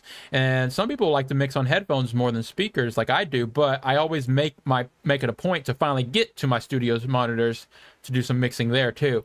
But when you're doing headphones, you got to realize those headphones aren't giving you the true accurate stereo image of your track. But when you're you can use your references, you can get close, and you can use like imager analyzers and stuff like that. But talking about panning, let's talk a little bit about panning. I mean, honestly though, like what is like creating that panning is another way to create space in your mix. I mean, two things about it.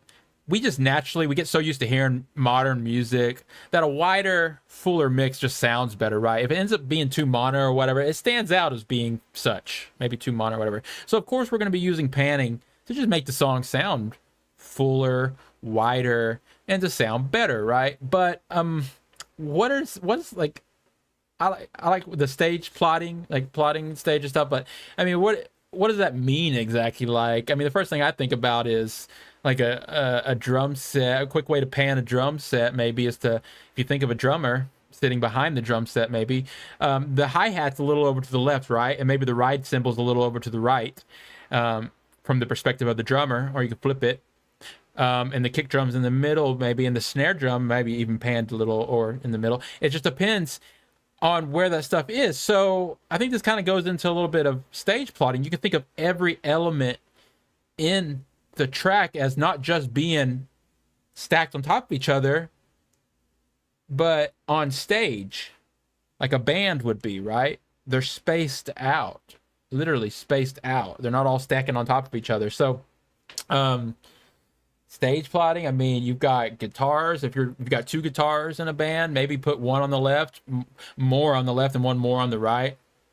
I think it's a good rule of thumb never to hard pan something completely without a really good intention of doing so, but I mean without a good reason to do so. But you kind of want to pan things over to the left, pan things over to the right, and some things more than other. I mean, that's one way to create stereo and imaging. I mean, what are some other ways? Like, I mean, I'm very scared of like once again, some plugins. Yeah. Once again, I like to think of panning as volume. So, like I said in the example I used closer to the beginning of this episode, if you think about panning something, even if you don't touch the volume, you pan something left or you pan something right, it's going to take a place of being more forward, or it's going to take a place of being behind. It's going to automatically do this because your ear is going to distance itself and kind of place it, whether you're listening on headphones or speakers. That kind of depends and kind of determines the placement of the sound itself. So if you think about placing a snare versus a hi-hat to the left a little or to the right a little, those two will totally sound different because the higher frequency content of a hi-hat versus a snare. So some of the lower register things might feel like they go back in space when you pan something further left or further right than dead center. And then vice versa, you have high frequency content and you pan it, it may feel like it's taking a step forward, coming closer to you because of the high frequency content being separated a little. And so it gets a chance to kind of cut through. So this is a real good step and a real good tool to use in mixing because you can get that depth, but you can also get that separation that you really need from certain sounds, even if it's not your traditional move. You may not traditionally pan a lead vocal 3% to the left, but if you do it and it works, you know, who's to say that that's wrong? Right. Really, nobody could say that that's wrong because, you know, that's being creative in the mix and kind of goes back to the question that I asked in the beginning, you know, not being just so used to being cookie cutter and template oriented and following guidelines, but really staying creative and really finding what works for that record, for that particular song. And so I think panning is a real big part of this, and also like automating panning, creating movement. I did this as an example whenever we were doing the band lab sessions on live. And so we may bring that back into play through MPA, but as an example, I kind of pan something and you could literally feel the vocal like it was a person on stage kind of taking a step forward closer to the crowd and singing that particular note or that particular punchline, bar, phrase.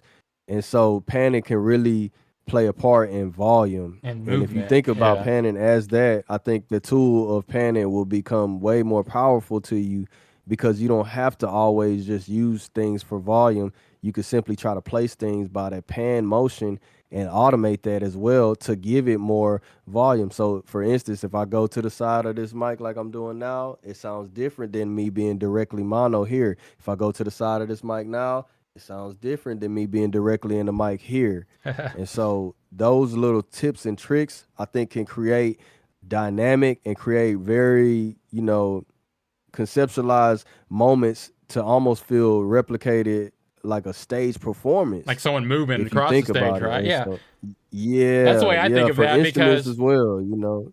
yeah, that's the way I think of it, because we're talking about the stage plotting where everyone's on the stage. But think, if you want to take it a step further, think about an actual band on stage. They're all usually not, and that's like shoegaze music. They're usually not just standing in one spot. They're moving around the stage. Even that gives you that,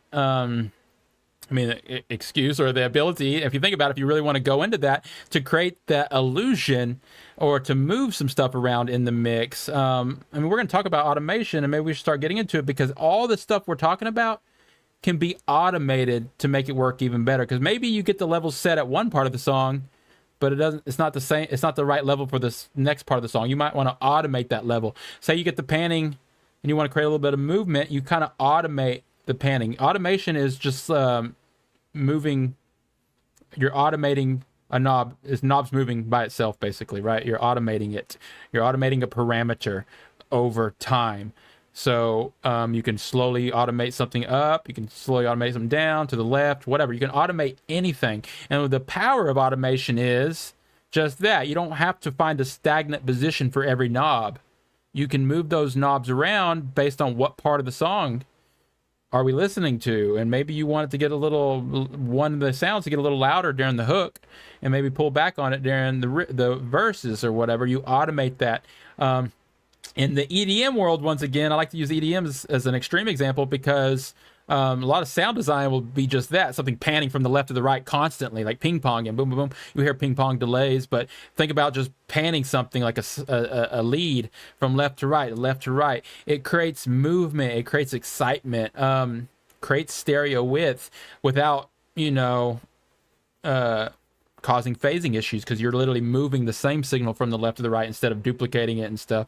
So there's ways to get a really wide sound. Let me talk a little bit about stereo width real quick. Also, you got to think of psychoacoustics one more time. Like, your track's only as wide as in relation to what is actually in the center. So if you have a very defined, clear center sound that's dead center and up front and dead center, and then you have a sound that's panned to the right or the left, the width of your track is going to be how far away, like the relation in context from that center sound to the pan sound. Meaning, if you just panned everything, you kind of lose that psychoacoustics, because you can't really go, okay, well, where's the center here? It's like, it's a mess. So it's kind of important to have like a really good center sound and then a really good side sound. That's going to give you that image of width and wide and wide. But in that same scenario, you could almost pan too many things into too many different spots, once again breaking the illusion of how wide is this room really. Is it just stuff coming from every direction, like a set of headphones?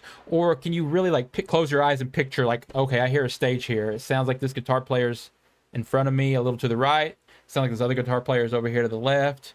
Sounds like the drummers are in front of me. Like, you can close your eyes and you can really picture the space. That's why it's like really being attentional with where you're panning things, how far over to the left and to the right. Because again, if you go way too far to the right, it might not sound real anymore. It might sound like that one sound is in the next room over, right? It's like everything else is on stage and that one sound is coming from the next room over. You might have panned too far, right? And if you really don't have a clear defined center sound, you might not know how far it is over. So creating a really good stereo image is not just about throwing everything to the left or the right. It's really about how far over and in relation to the other elements in the track. So that I want to just say that could be some of the mistakes, right? Panning things too much or not enough, even like so. Stage plotting. You can look up online like some nice some visual representations of what they called stage plotting and where you should put the things, different bands and different layouts. I mean, it could be so many different genres, right? Not everything's going to be like a band, like on stage, but you can kind of think of it like that. But again, a choir, maybe you got a choir. Where is that choir like in relation to the band? Is the choir in the back of the stage, or is the choir up front? Are they in the center of the stage? Or maybe you got a little bit of the choir on the left, a little bit on the right. So it's just all this comes into what they call stage plotting. and panning and creating stereo width. Let's see.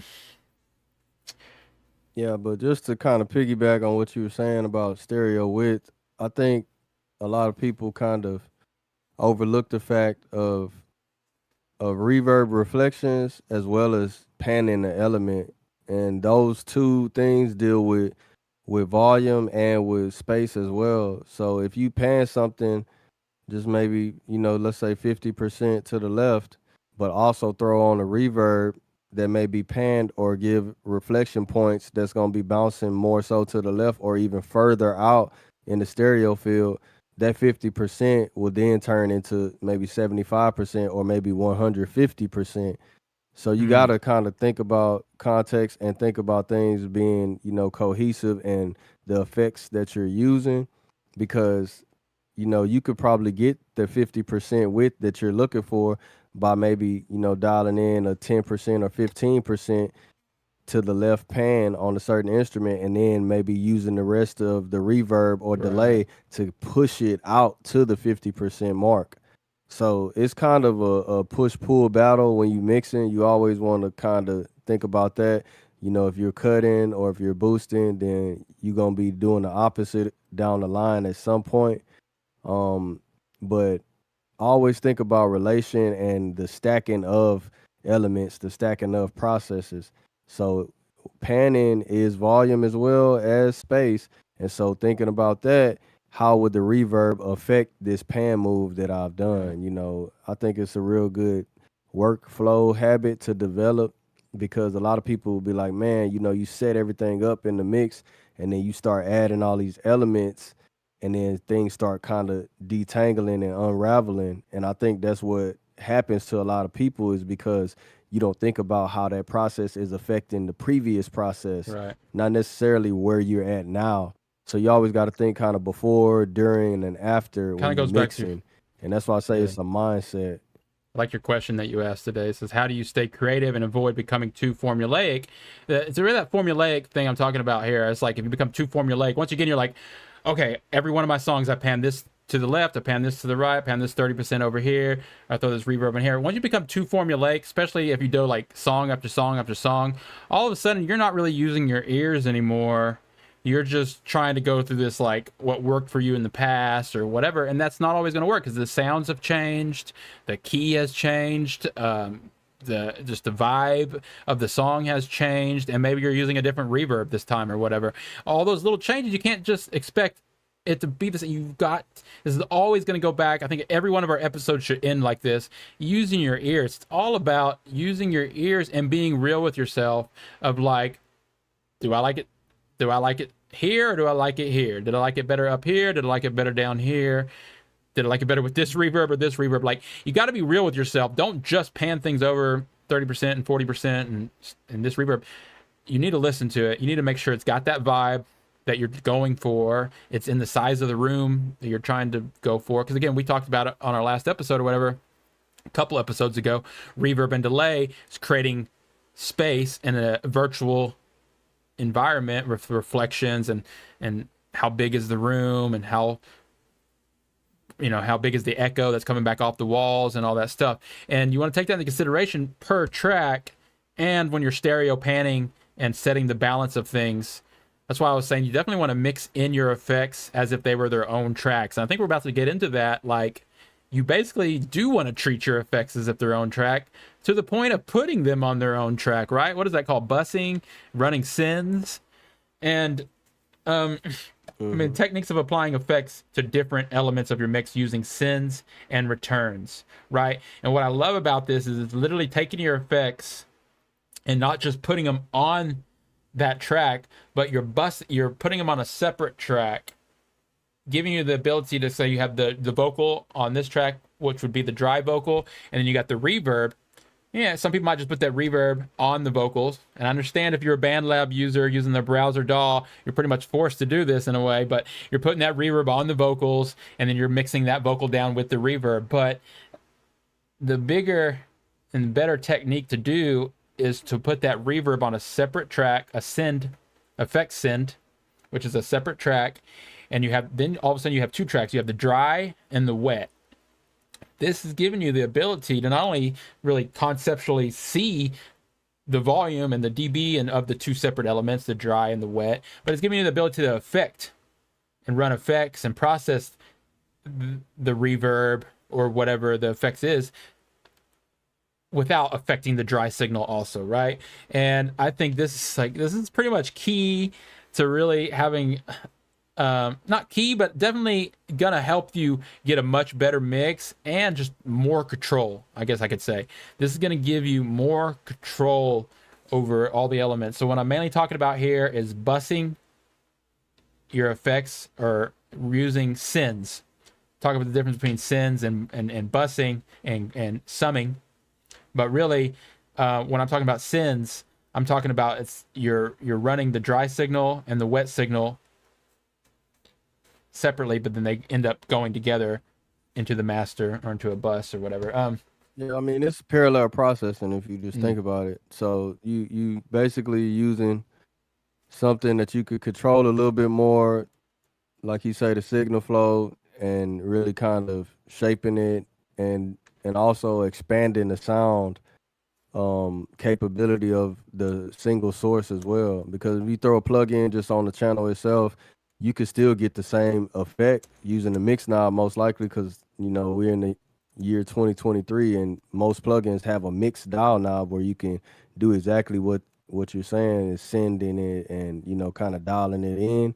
But the benefit of routing it will be you getting an added signal source, meaning the parallel wet signal will be adding to the dry signal, which in turn beefs up the original signal source itself. Vice versa, you throwing the plugin on and you just having one signal running through the plugin, it's almost just like you're gonna get all one gain, one volume, everything, instead of you adding in and kind of, like I say, boosting and beefing up the signal source. So in parallel, that will be a send and effects chain, bus chain, or something like that. And I think it's very important for routing in general, because routing can really open up the dynamic of your song and mix, and also can really help you, like you say, control certain elements at certain times. It's very good for automation, but just in general, it's a good practice to have because of the separation you can get from routing. Say, just give an instance of having electric guitar, acoustic guitar, and a bass guitar. You would want to route these all differently instead of all grouped up on one bus, and then treat them differently as far as effects to create a certain tone for each of those three. And then maybe in the end, you sum it all the way down into the mix bus, the master mix bus, the main output of your DAW, which would in turn give you the controllability of volume, of tone, and also of, being able to automate certain emphasis points. Maybe you want the electric to step ahead of the acoustic and bass. Maybe you want the bass to step ahead. And so you could kind of do this push-pull method with just the faders, or let alone the plugins that you have on those individual channels, which will result in the end result of the song kind of being more cohesive and having those More electrifying exciting. moments and those special moments, and that's all from routing, man. Like, routing increases volume, routing increases headroom, routing increases space in the mix, which will be the depth that you need. So I recommend you trying it, man. You try to run all signal sources through one channel. 9 times out of 10, it's gonna feel cluttered. You're gonna have to turn things lower and pan things less than you would with trying to route things through an external bus and then routing them all through the main. So it's kind of like having a main fader times 20 That's a good divided way by to 10. Math. Now, that's a good way to think of it. If you want to understand what a bus is, the bus that every program starts with is the master bus. That is a bus. It's the master bus. It's where everything gets bussed into the master. Well, you can create other buses, right? You can create a drum bus. You can create a guitar bus. You can create a vocal bus. That's where you're taking a bunch of tracks and you're bussing them into a single track. Again, that's like you do with the master. Everything gets bussed over to the master, but you can make other buses, right? And you can have groups. And the advantage of that is processing the bus together even. Like, so say you've done processed all the separate drum elements, kick, snare, hat, toms, rides, crashes, all those separate elements, they're all in their own separate tracks. You bus all those tracks into a single bus called the drum bus. And then that might be sitting next to the guitar bus, which in that guitar bus, you might have guitar A, guitar B, the lead guitar, maybe a layer guitar, and some little extra guitars, whatever it is, but they all get bussed over to the guitar bus. Well, then those two buses get bussed over to the master at this point, right? And you can continue to do as many buses as you want, really, but that's bussing. And I just want to kind of explain. I think this is similar to a lot of programs, but Aesthetic Princess is asking, how about in FL Studio? About sends and what's the difference between sends and buses and how they really differ. Well, I'll just say that they're created in a similar way, in the same way, but it's kind of like Spyro was just saying. One of them is more like running parallel to each other, like you got the dry signal and the wet signal, and you want those to basically still get bussed together. So that would be a send effects, meaning you're sending the signal over to another track to get affected.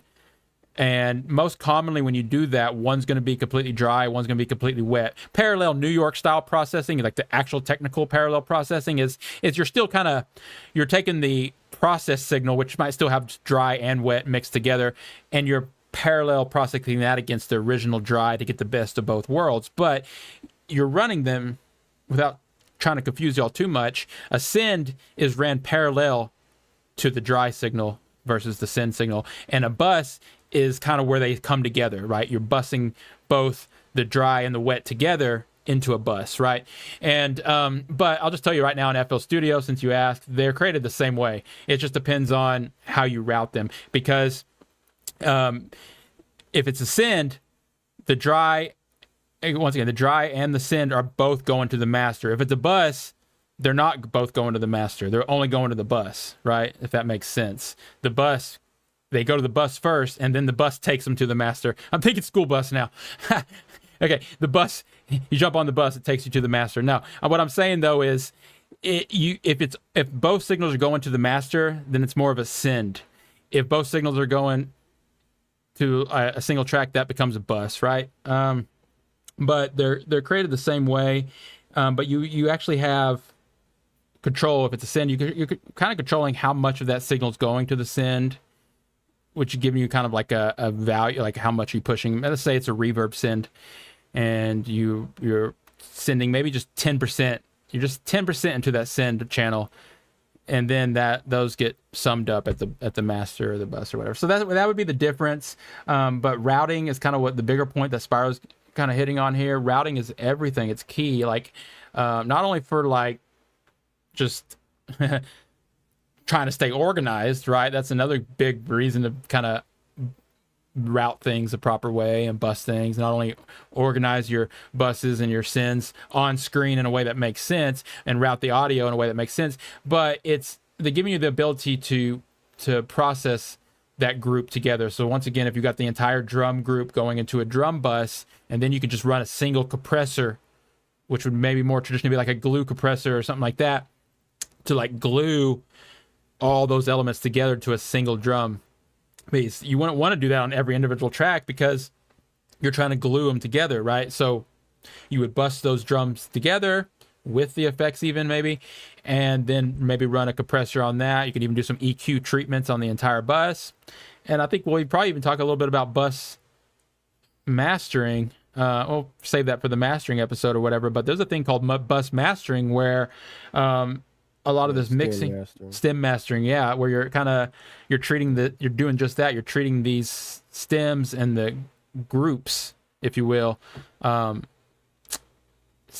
together. Yeah, but I like to challenge you, man. Like challenge anybody. If you don't, believe in the routing thing, or you don't understand, create 4 buses.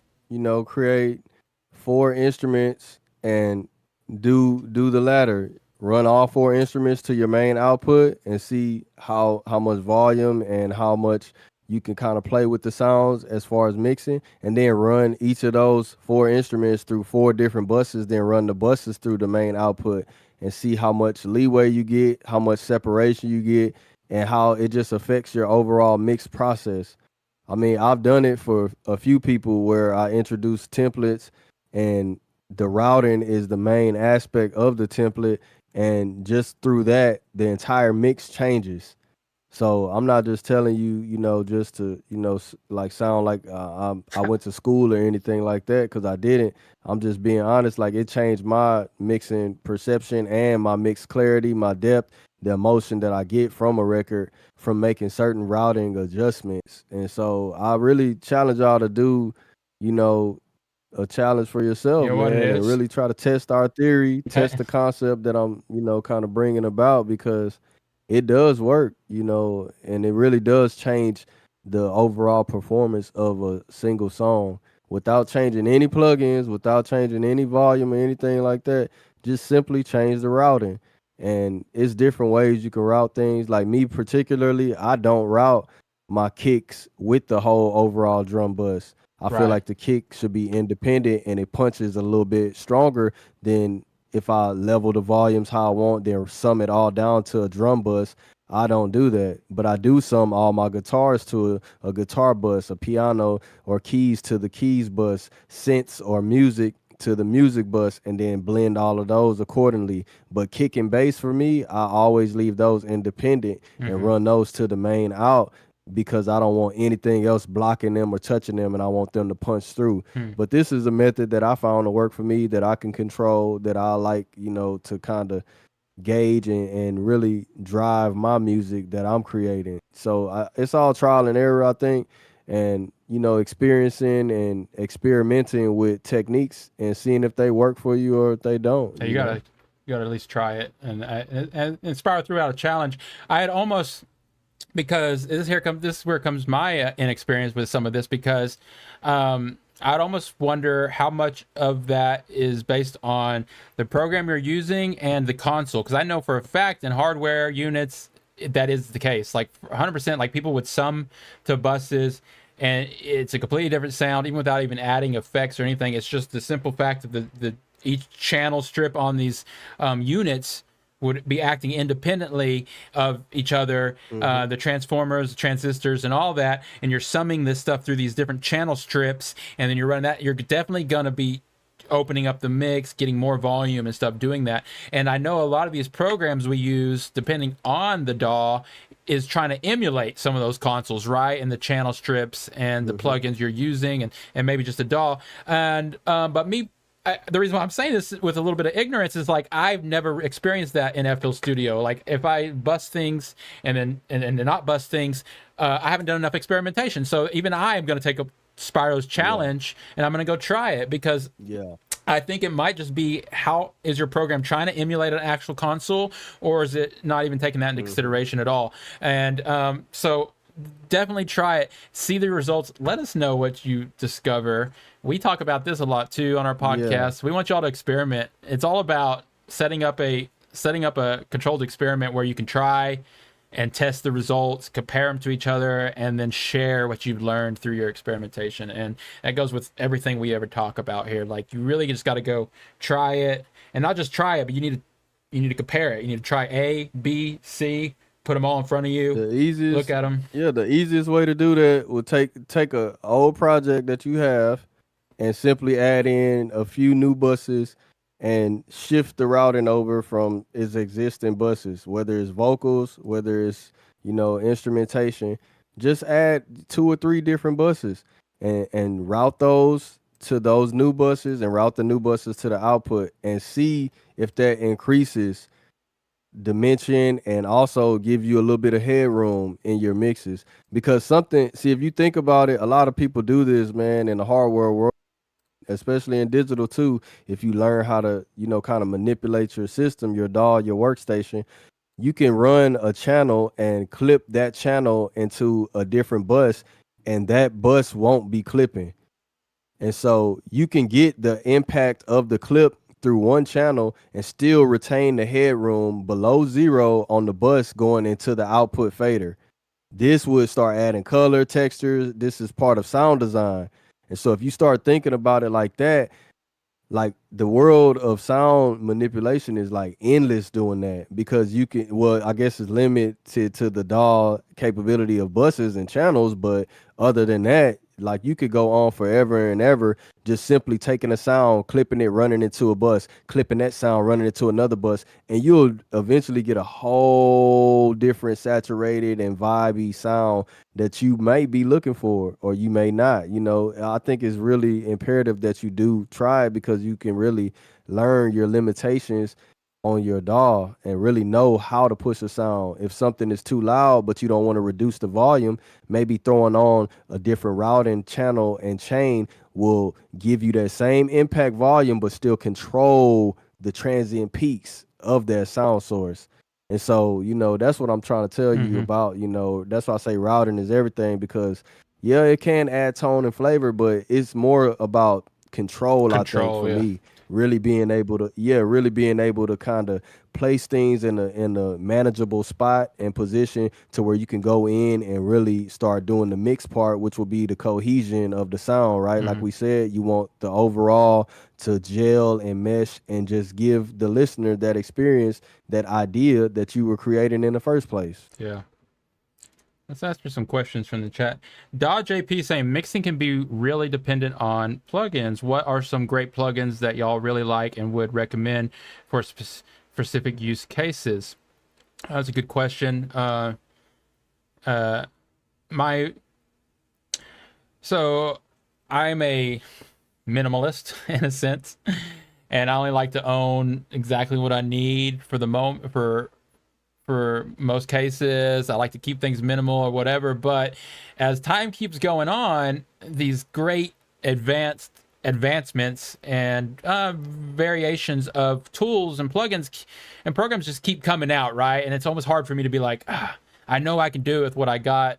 I know I already got some stock plugins. If I just do this and this, I could probably achieve something close. But then you see these great tools that are coming out, Isotope, FabFilter stuff, SSL stuff, all these great plugins that really not just giving you maybe a better sound, but just making life easier, right? This whole AI movement, like they're trying to put that in everything, which is really just like dynamic processing and things like this, where the program will like find the problems. Maybe the said plugin, let's use Ozone, Isotope's Ozone for an example. You could turn on the master assistant, right?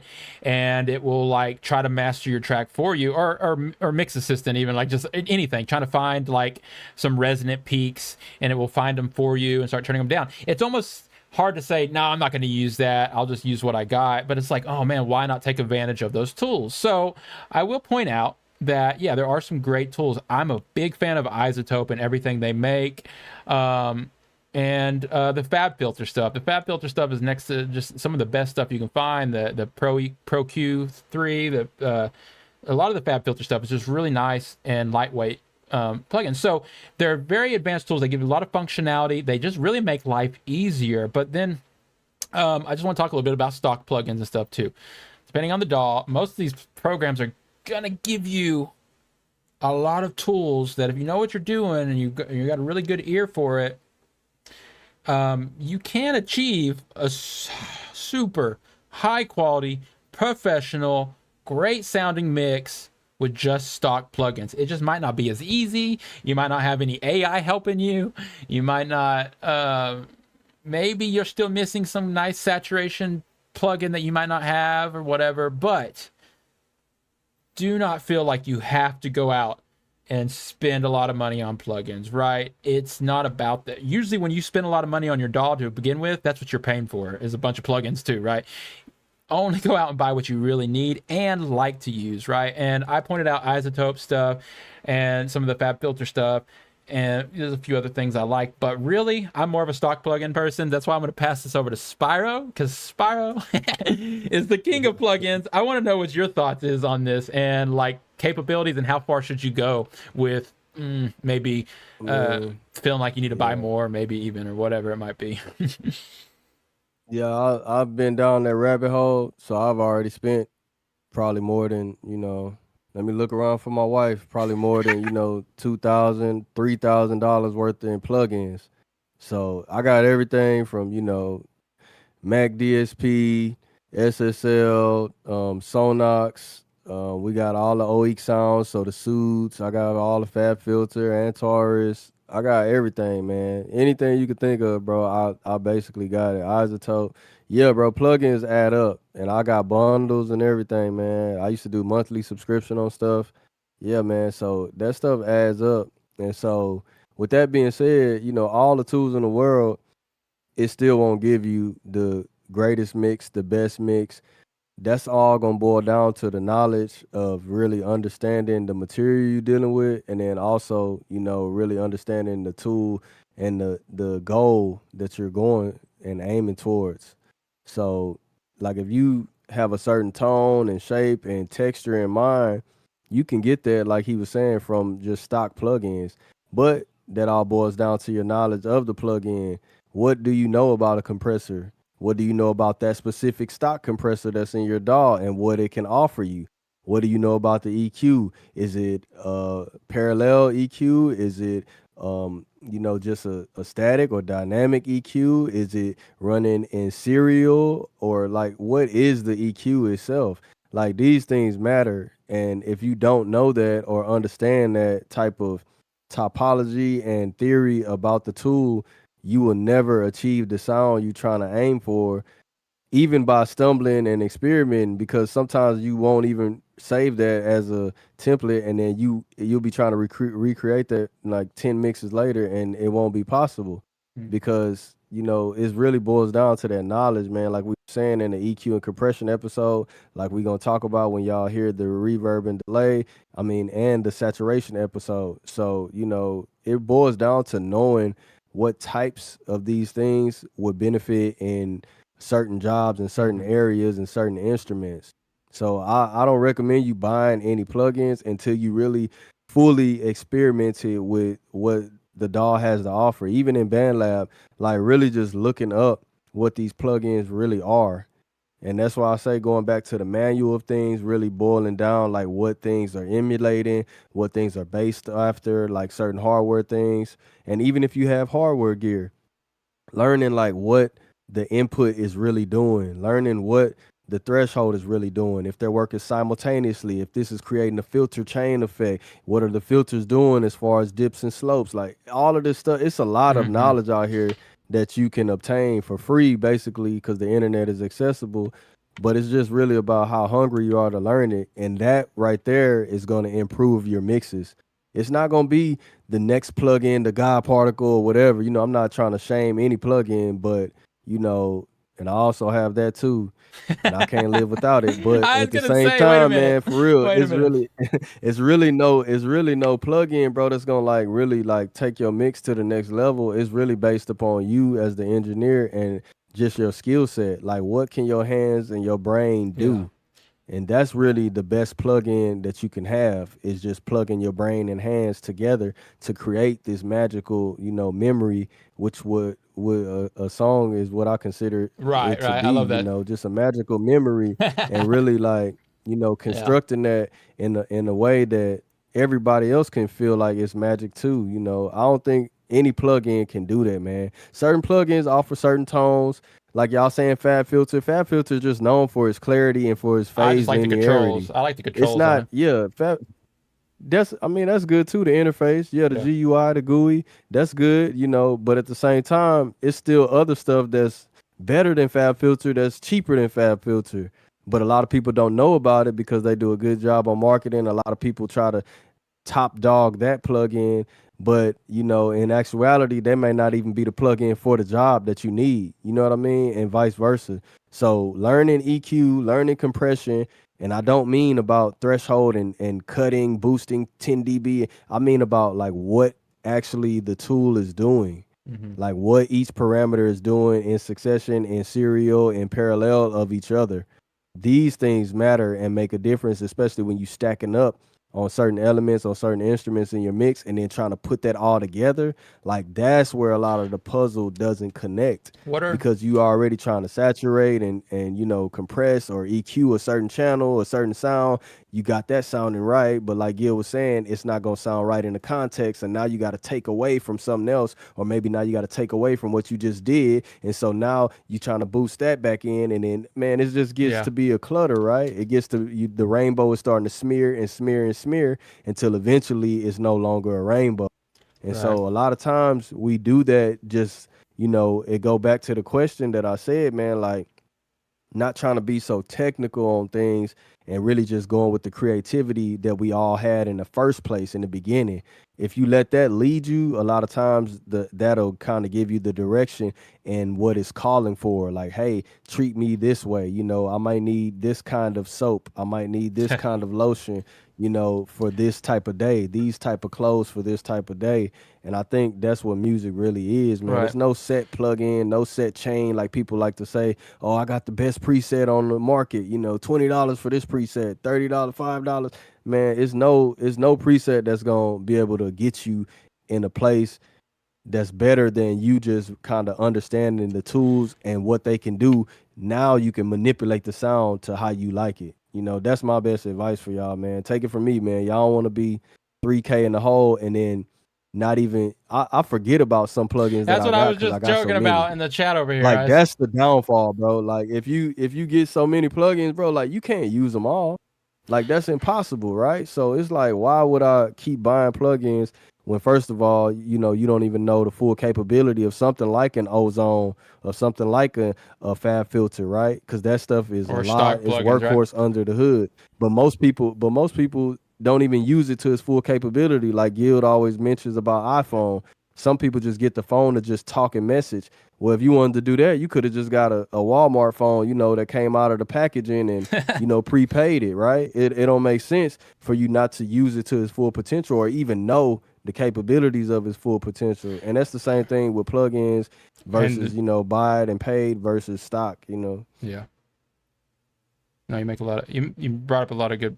It's a really great way to think about it. And the main thing I got from what Spyro was saying is if you know exactly how all the fundamental and basic tools work, your purchases even will be more intentional. Like, okay, I know for a fact that this said plugin that I'm about to purchase, I know exactly why I want to buy it and why I feel like that's going to be better for me, because you already understand like the kind of compressors that you have, how they work, the EQs that you already have and how they work, and any other special plugins and saturation and stuff that you might already have, and the differences of some of the tools that are getting popular. Like, okay, I truly understand now my capabilities and what I can do.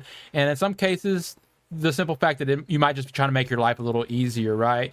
But I'll just, to finish the question that you had, JP, is just some recommendations of plugins that I would really still invest into. Me personally, not suggesting y'all do. We're definitely not sponsored here at all or yet on this podcast by anybody, so it's whatever.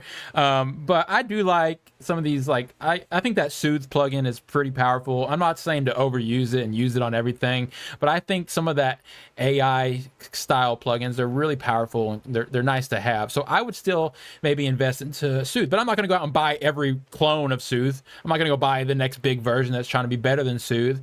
I'm just going to pick one that's and Spyro, you mentioned one the other day too, but that's might be even better than Soothe or different. But I'm just saying there's some cool stuff that I'm still got my eye in. The God Particle, that one to me looks like something I might end up investing into. I'm like, okay, I like what it does, but that's because I completely understand what I'm going to be getting from it and why I'm going to be benefiting from using that said plugin, right? But by my initial statement of me being like a minimalist and me really trying to understand, like, I don't just go out and buy these 10 different plugins that are all on the market. I spent years and years and years thinking about maybe what I might want to purchase and buy. And I finally purchased Ozone. I'm still back on Ozone 8, right? I haven't yet decided to upgrade to 9 or 10 or get anything else. Like, I'm happy with that. So that, I think we're just kind of driving it home now at this point. Don't waste your money.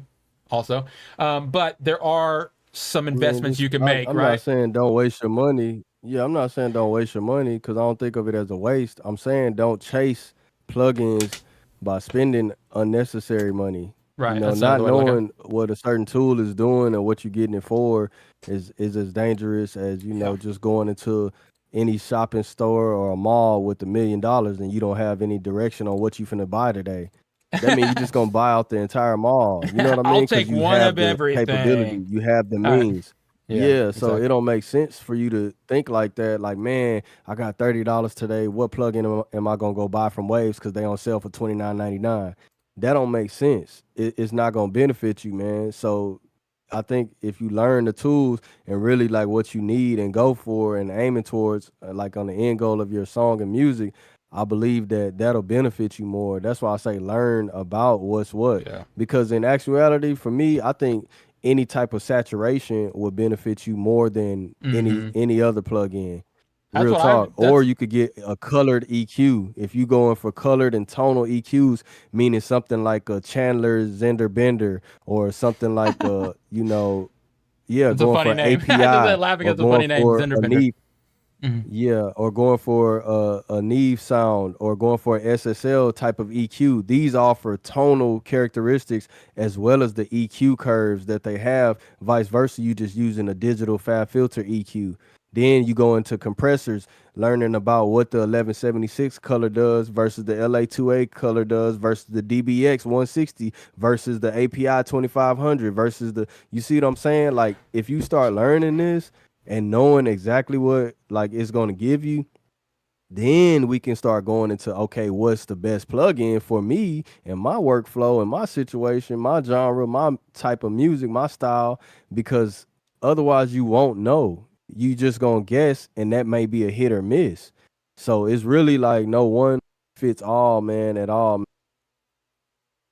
Just about like learning and then at the same time experiencing, just to be honest. So that's why I don't give y'all no recommendations because, you know, if I could recommend one thing, I would just recommend you getting a great channel strip to start with, meaning it's going to have, you know, a compressor, EQ, a gate or expander, and then also some type of gain or input type of preamp that'll give you, you know, a different tonal quality.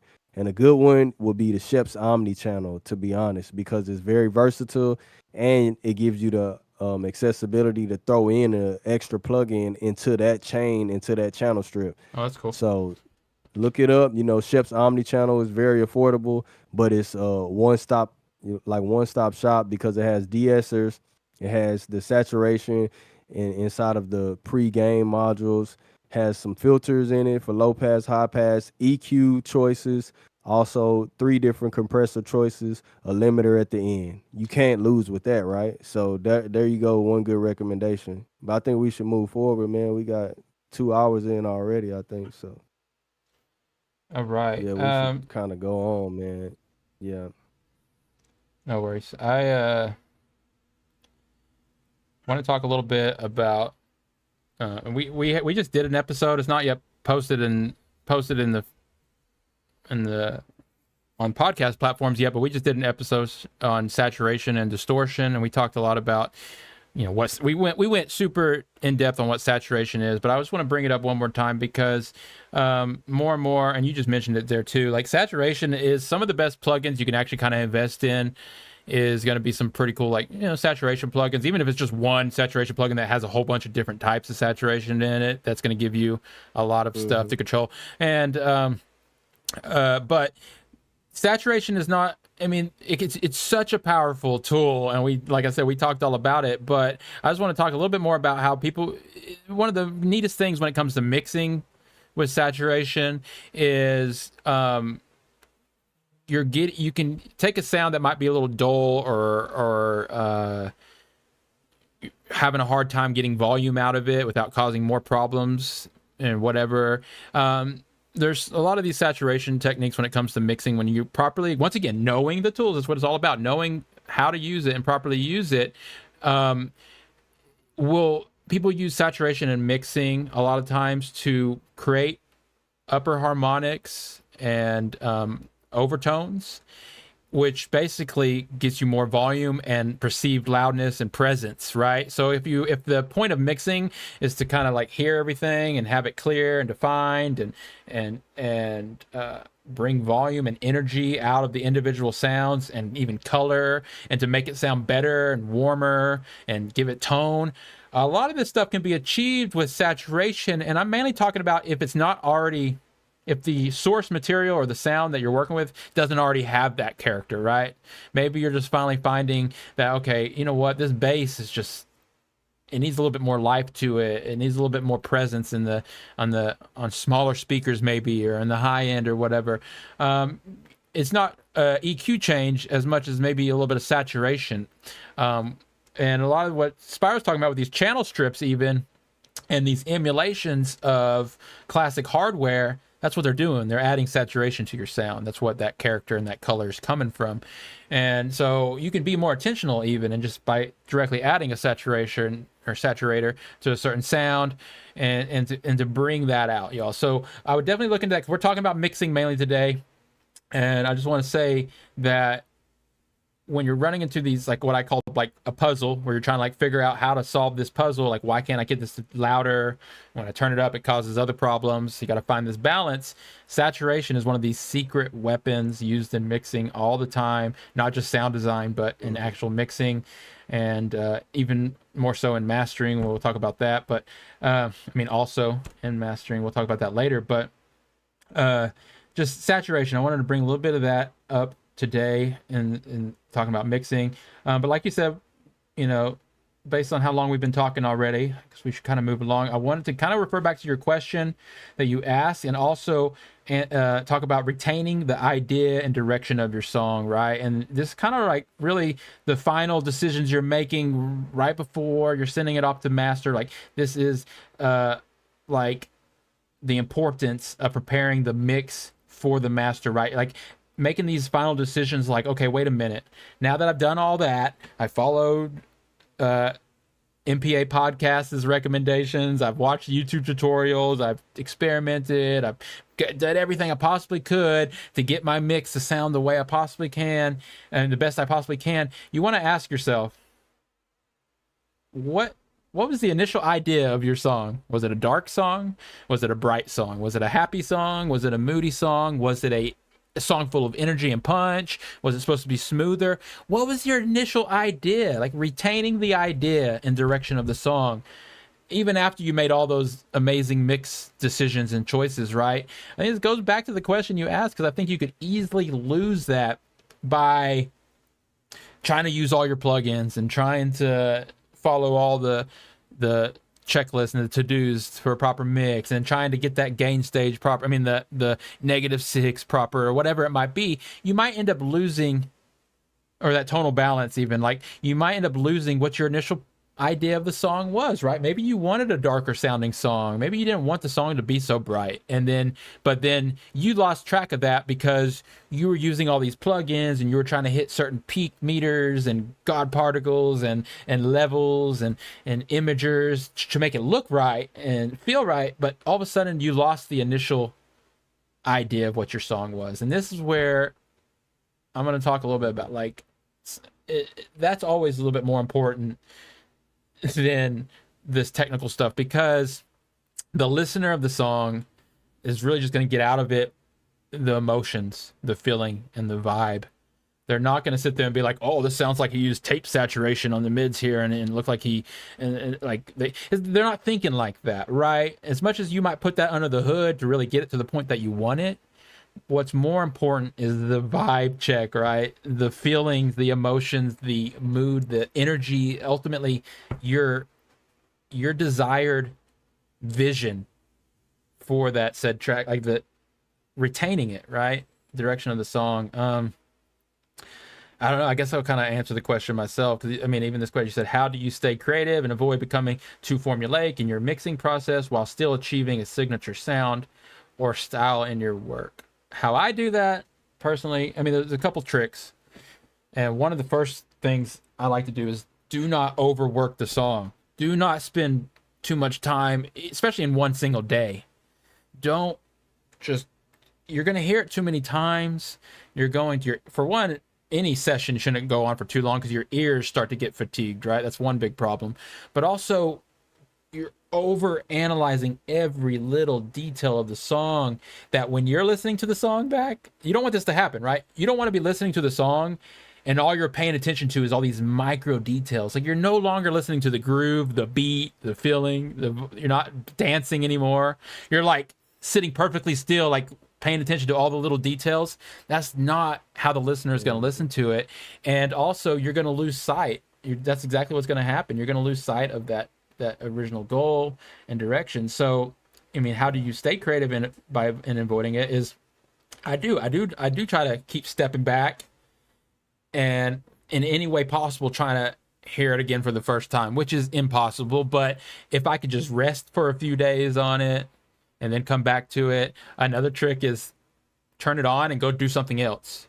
Put it on in the background, right? And go work on something else. Play a video game, clean the house, do the dishes, I don't know, go for a walk, whatever it might be, and put your song on in the background. All of a sudden, you might find something in it that you weren't paying attention to, or something that you do like, or something you don't like, or whatever. But you need you need to put it into your subconscious. You need to take it out of your conscious and you put it into your subconscious in some way. A lot of these are mental tricks. Really, yeah. I mean, how do you, I don't know. I mean, it's always the game I've been playing with myself, right? How to not do that and how to hear the track for the first time, or how to experience it as the listener is going to experience it. Another way is to ask people, get feedback, ask people truly, like, what do you like about this? What do you not like about it? Like, I mean, you don't have to take every feedback seriously, but you can get an idea of kind of what you're thinking. And also maybe being a little more loose with that formula. You know, we're saying not to become too formulaic, maybe a little more loose with it. Like, oh, they're all saying 6 dB. I mean, they're all saying maybe it should be this wide and this much bass. Maybe in your song you want to put a little extra bass in there just because you want it to be extra. You want it to be a little intentionally aggressive, or you want to go against the norm. That is not following a formula. That is you being creative, right? So riding the edge, trying something different, you know, all this stuff, you know, I mean, nothing was ever popular until someone did it for the first time, right? So all the stuff we're talking about even now, at some point, maybe, you know, it was against the grain. Like, oh, you're going way too loud, or that's way too much bass, or why are you doing that? That's weird. But then all of a sudden it becomes good, and that becomes the norm. Well, that would have never happened if people didn't push those boundaries, try different things. Some artists put tons of reverb on their vocals and it's just washed out, but it's kind of a cool effect. Some people put no reverb and they keep it dry. I mean, it's just, there's no formula here. It's just suggestions, right? Spire, do you want to start? Yeah, I think all of that goes to retaining idea and direction of the song as well.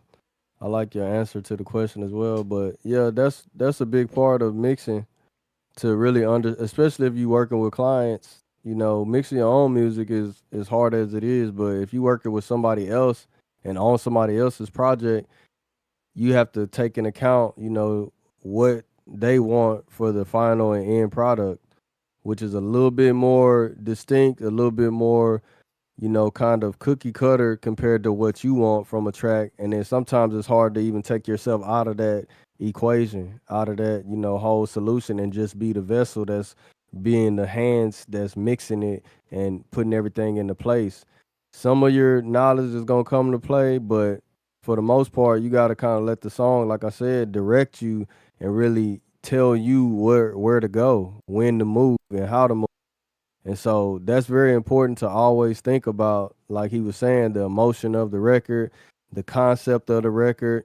Is it supposed to be punchy? Is it supposed to be smooth? Is it supposed to be silky? Is it supposed to be dark, like he's saying? Because all of these things matter when they translate out into, you know, any, you know, output format, whether it's speakers, headphones, television, you know, anything. And so I really think that that's kind of a big part of mixing, the psychology of mixing in itself, and just the human, like, hearing and just perception, because all of that's going to play a part into really, you know, how people understand and vibe with your song, man. Like, how does it make somebody feel? Yeah, that's one part of it, but also, you know, what do they like about the song? Maybe something triggered an emotional response or just a physical response to make them, want to dance or to make them want to, go out and, give that dollar to that homeless person that they thought about that they did wrong 2 days ago. Like it's certain stuff that music can really do and influence people to do. And I think that all boils down into the way things were mixed and really kind of translated through the mix. And so if you lose that direction of the initial kind of concept and goal and idea, I think that's where a lot of these records fall flat at, mine included. I do this too, and I try to work with myself and work against myself at the same time. Like, yo, this is the direction for this song. Let's try to keep it there. Of course, over the course of things, then it changes a little bit, but I try not to deviate for the most part. I try to, stick strictly to what the end goal I had in mind was and really push to achieve that. And it's possible. You just have to have a lot of discipline. And like I say, it's a little bit of trial and error as well. Mm-hmm. So yeah, man. I mean, that's really what mixing is, man. It's really no right or wrong mix. It's what's gonna really work and feel good, sound good, because it's audio. So that's really what it's it boils art. down to. But It's art too. I like to. Yeah, It's art, but so it's subjective. ear training plays a part in that, man. Because if you think you hearing something good, but you really don't have a great ear, like that's where a lot of people fall short too. So you could trust your ears, but are your ears, up to par? Are they even trustworthy? You're like, I can't hear. Like it's hard to trust Well, your it's true. ears. Some people, it's hard, bro. some people can't hear bass; they lose it, and some people can't hear high frequencies. The older you get, you lose your high frequencies, and some people just unfortunately lose low frequencies. It's another phenomenon that happens with people's ears or whatever it's called. But you got to be aware of that also. That's where some of these analyzer tools will come in to help you out and could help you out. But really, yeah, you want to make sure it just sounds good to you at the end. It's close to what you had in mind, if not perfect or better than what you had in mind to start with. And that vision can change throughout the process for sure. We're kind of talking about mixing your own music a lot today, but when you're mixing for other people, we didn't really talk a lot in that perspective. But I mean, a lot of it goes hand in hand, but you kind of mentioned it. It depends on what the client, maybe if you're mixing for other people, you're a mix engineer. This is a legitimate job, right? You're a mix engineer. It's really up to the client. What do they want? Are they happy with it? If they tell you they want something different, you better give them what they want, right? And so you might not be happy with it. You might not think it's perfect, but it's up to the client. Do they like it? Are they happy with it? Is it up to the record label? Are they happy with it? Is the audience happy with it? That's really what matters. If everyone in the world says they love your song, but you're not happy with it, who cares what you think? Like, I mean, and that's subjective, but like for real, if it's a hit song, it's a hit song, right? Now, I want to just point out, I mean, that's keeping the vision, creative, a little bit creative mixing versus technical mixing. I mean, really creative mixing is kind of just that. Especially if it's your own song, you can make some really cool creative decisions. You're like, you know what? I want this song to have this kind of reverb. I want it to be this big. I'm going to mix it in like this. I'm going to automate it, and it's going to swoop over from the left to the right. It's going to get big. It's going to go down. I'm going to saturate it. A lot of that's creative mixing, right? And once again, if the client don't want you to do that, don't do it. But if you have any creative control over it, then maybe you want to do something like that, and you kind of mix that in using in the mixing process. You can mix that in with automation.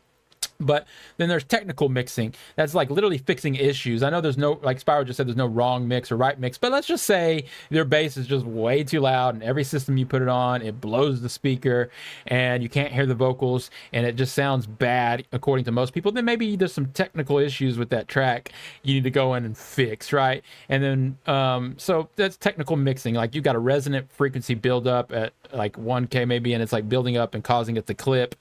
Some technical things you can do to fix that issue without really trying to be creative at all. You're just going in there, you're trying to fix a problem.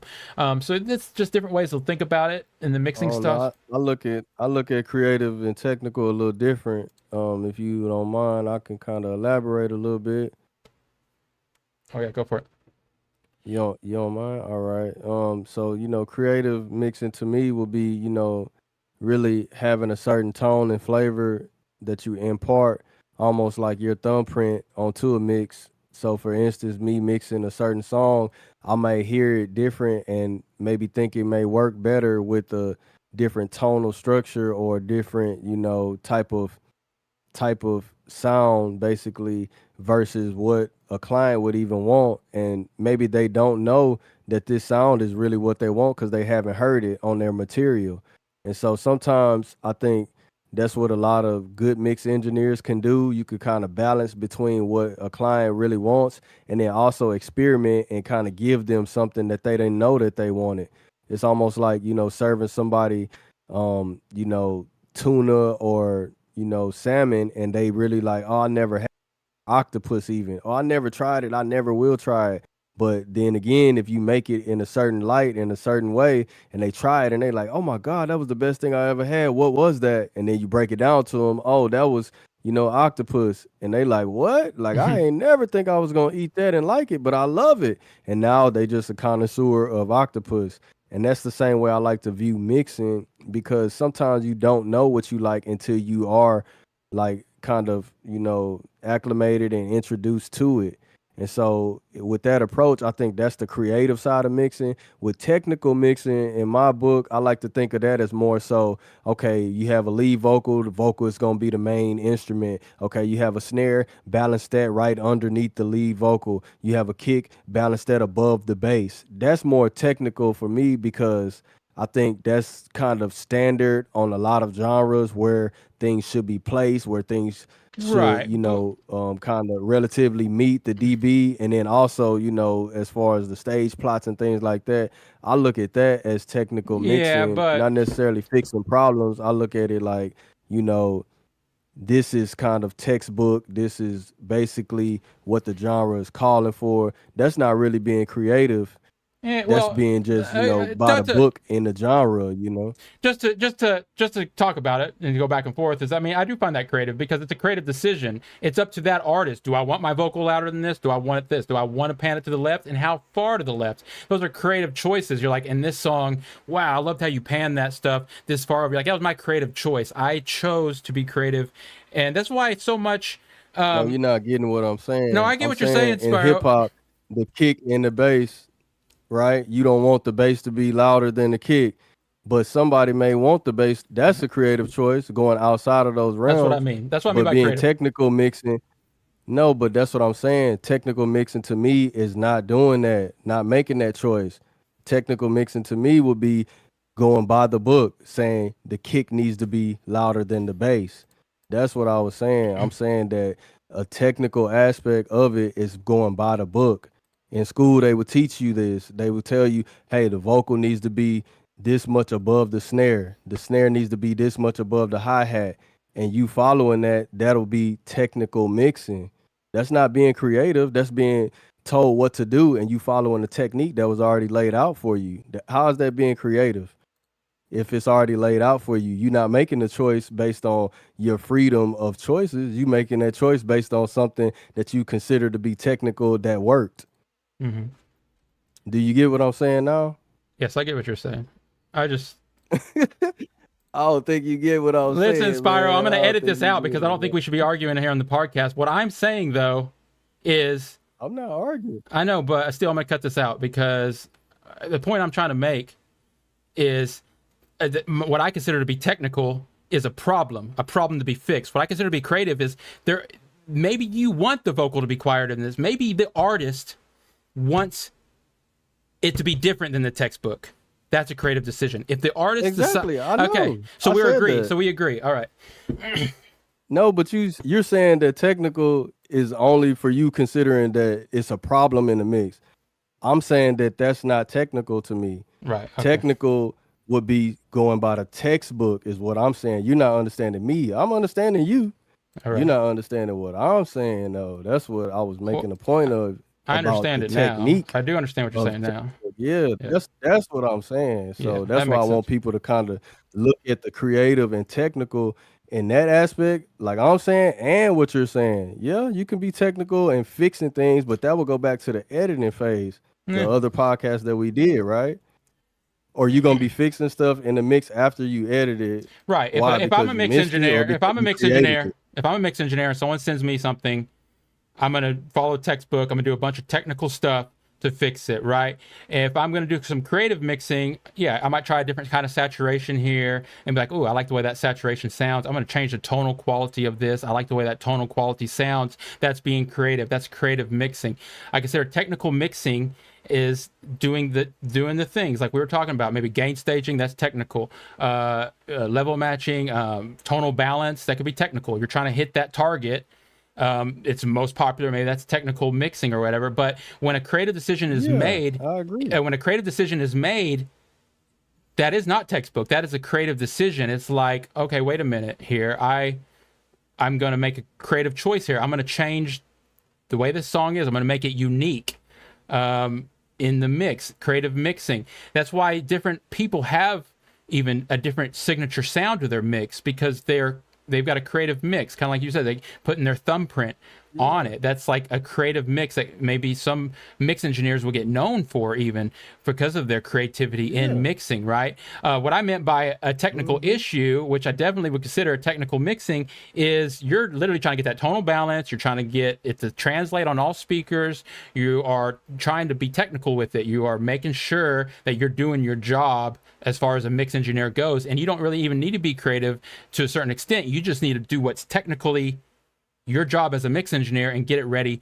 for that mastering stage. And I just want to, just really quickly, I want to wrap this podcast up. I want to explain the mix down and why it's so important right before the mastering stage, because a lot of people will take a mix into the mastering stage and they think they're going to fix it in the master, right? They think they're going to be able to take it to the master and the mastering engineer is going to fix all their problems. But another really good big reason to get your mix to sound right and is just for that reason. It's going to make the mastering engineer or the mastering process that much easier, and mastering plugins are going to work a lot smoother without having to like go in and fix your mixing mistakes. So, a common phrase, a suggestion you'll hear all the time is fix it in the mix, right? So yes, on the next episode, we're going to be doing mastering. That is the next episode. It's going to be mastering. But so much of what some people can fix in the mix and do fix in the mix is suggested to be fixed in the or fix it in the mix, right? You can maybe fix it in the master,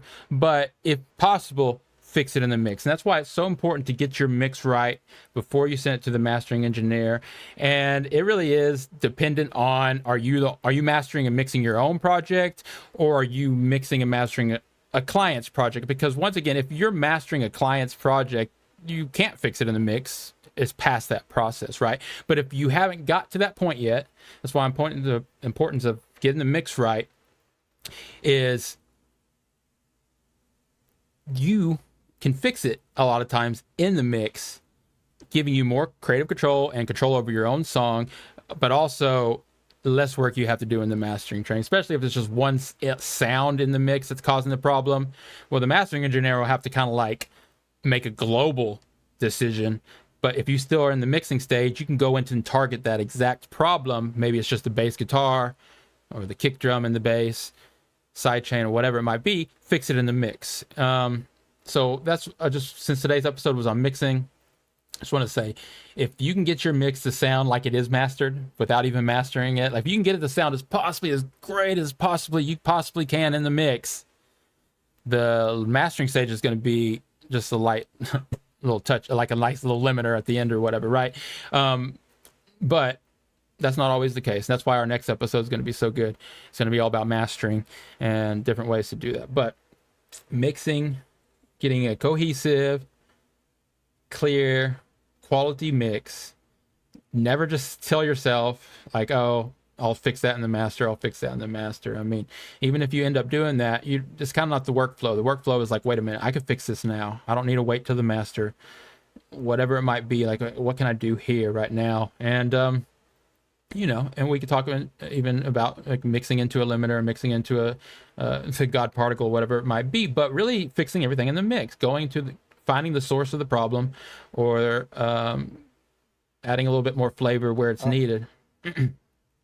Yeah, I think mixing for the mastering process to me would mean, taking in consideration what the mastering engineer can do. So, for instance, in the mix, I wouldn't beef up the bass to its maximum point, because I understand that in the mastering process, they can lift up the low end and accentuate the bass to the point where I may need it to be and where I want it. So I wouldn't necessarily push the bass all the way to the point where it's just no more room left to shape the bass any longer in the mastering process. I wouldn't do my mids like that as well. So certain areas I may leave a little duller because I know that cohesively in a 2-track or a stereo track or even in stem mastering that maybe the good engineer can accentuate and capitalize on certain moments and certain parts and bring out certain transients in my mix once I'm done with the mixing. So I kind of look at it in that aspect, like how can I help the mastering process to really kind of accentuate and really beef up and blow up my already good or, relatively great mix that I have here. So as far as top end, even I know I can add brightness in the mastering process that, maybe I shouldn't do in the mix down process because some sonic things may kind of conflict or it may be too much. And then I might have to go get darkened. I always try to look at things like I'd rather be a little bit, shorter than overshoot.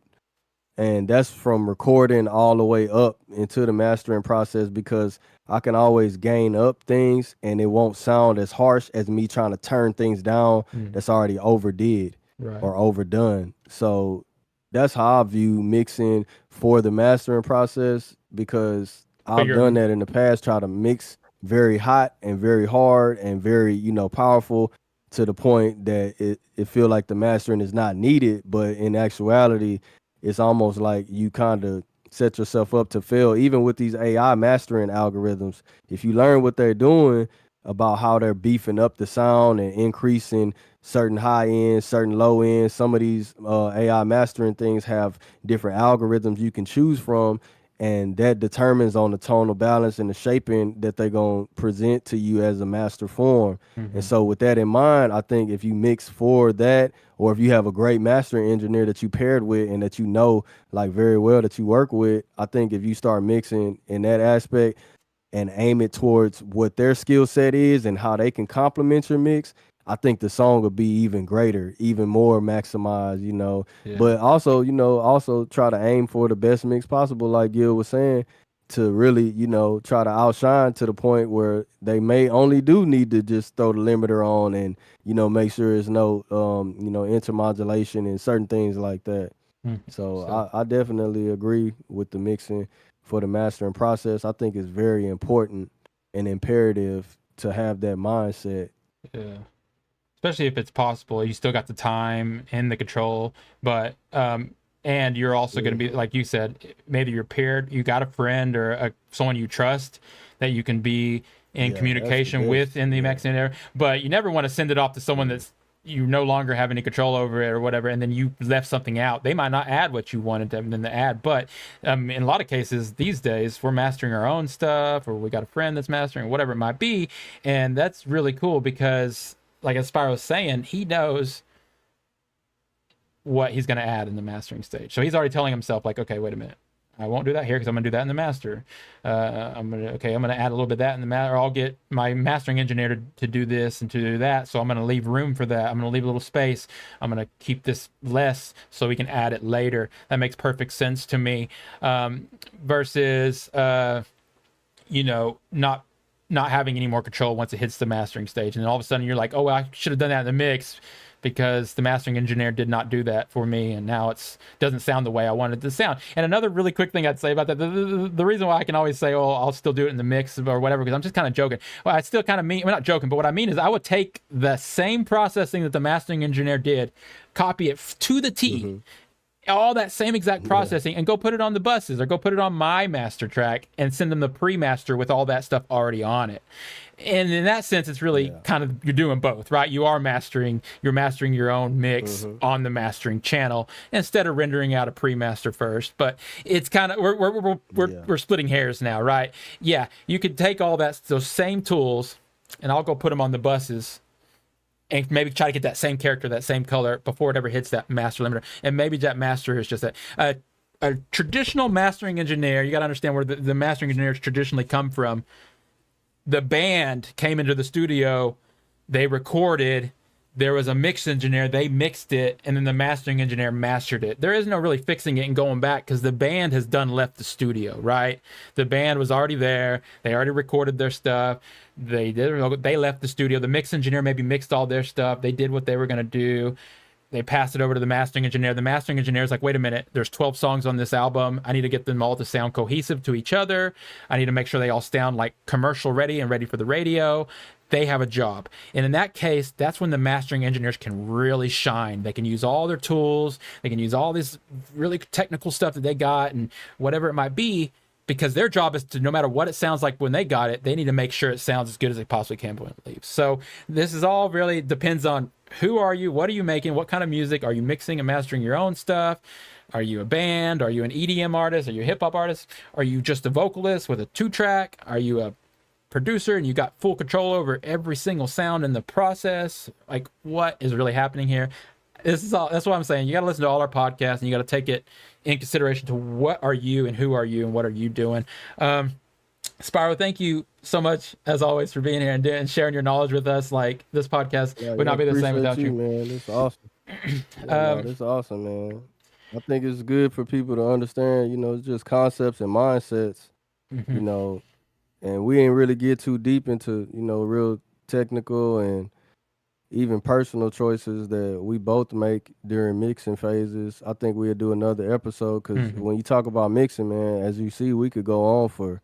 I didn't realize it was already so long. I didn't realize we went for so long. Yeah. Nah, I understand, man, because it gets real deep. And we, like I say, we just barely brushed on the surface of certain topics to kind of give you the beginning mindset and understanding of what mixing is. That's what I think this episode could be summed up into if you didn't really understand mixing from this type of perspective and this type of point of view.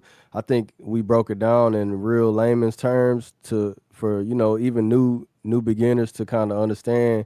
Like Static Princess was in the chat on Discord saying like, oh, I didn't think about it like this. And, you know, Da JP also was kind of, you know, hinting with questions and then also getting a clearer understanding of what mixing can be for you, you know, because sometimes, like I say, we overthink it and then sometimes it's kind of underlooked at the same time as, you know, a major process in, you know, releasing music and creating songs. So I definitely think people should revert back to our previous episodes, but also, you know, take this, like I always say, you know, as a constant question, you know, of before, during, and after. Right. And also share in the comments on YouTube or wherever you have a chance to maybe share your feedback and input on the episode or the topic. Yes. We want to hear what y'all have to say too. Yes. MPA Discord, we've got Feedback Friday every Friday. We're doing PvP battles on Mondays. We've been recording podcasts on Saturdays. We have plans for other events and things. There's always members lurking around the Discord, looking for collabs and feedback and sharing music, willing to just talk and hang out. We invite you to join us on our Discord if you haven't already. There's a link in the show notes. And wherever you're watching this live, we're YouTube, Music Production Arena YouTube, Music Production Arena Band Lab. IG, it's Music Prod Arena, so couldn't fit the full word. It couldn't fit the full word, but we still got Music Prod Arena. That's our IG. I'm going to actually get back to it. I'm going to continue posting little clips and outtakes or whatever from our podcast. I'm going to post those on our Instagram. We're also live on Instagram right now, as you can see. So that's fun. And then, you know, just keep an eye out for wherever we might spread to in the future. But Discord is our home. It is our place we hang out. It's where we do all our events and keep track of all our announcements there. You'll find Spyro there. You'll find me. You'll find other co-leaders, members, and people that help out around there.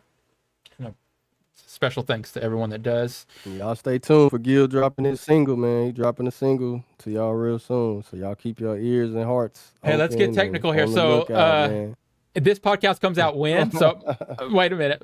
This podcast comes out when? Maybe my single's already out. So if you're listening to this after September 15th, my first ambient-ish type of track will be out on September 15th. But There we go. wait a minute, though. September 11th, Spyro's dropping a Chaotic Chemistry 2. It's a full length. I think Chaotic Chemistry was part 1 was more of like an EP, or was that a full album too? Semantic. EP, Okay, and this is Chaotic Chemistry 2 by Spyro, and it's a full length album. September 11th, all stores. Y'all check that out. And then y'all come by our events. We're always sharing our music there as well, and we want to hear some of y'all's music. Like I said, these episodes are coming out the 1st and the 15th of every month, and we're kind of getting ahead of schedule. So as of this recording, episode 8's already published. Episode 9 will be out on the 15th. So this episode won't be out until maybe I'll have my second single out by then. I'll have my second single out by then. Y'all look out for that. I just thought of that, man. Good job. I appreciate it. I'm excited about my new music, and I'm excited for people to check it out. Yeah, man. All right, this has been fun as always, and everyone, thanks for watching, thanks for hanging, thanks for checking out our podcast. Bye for now.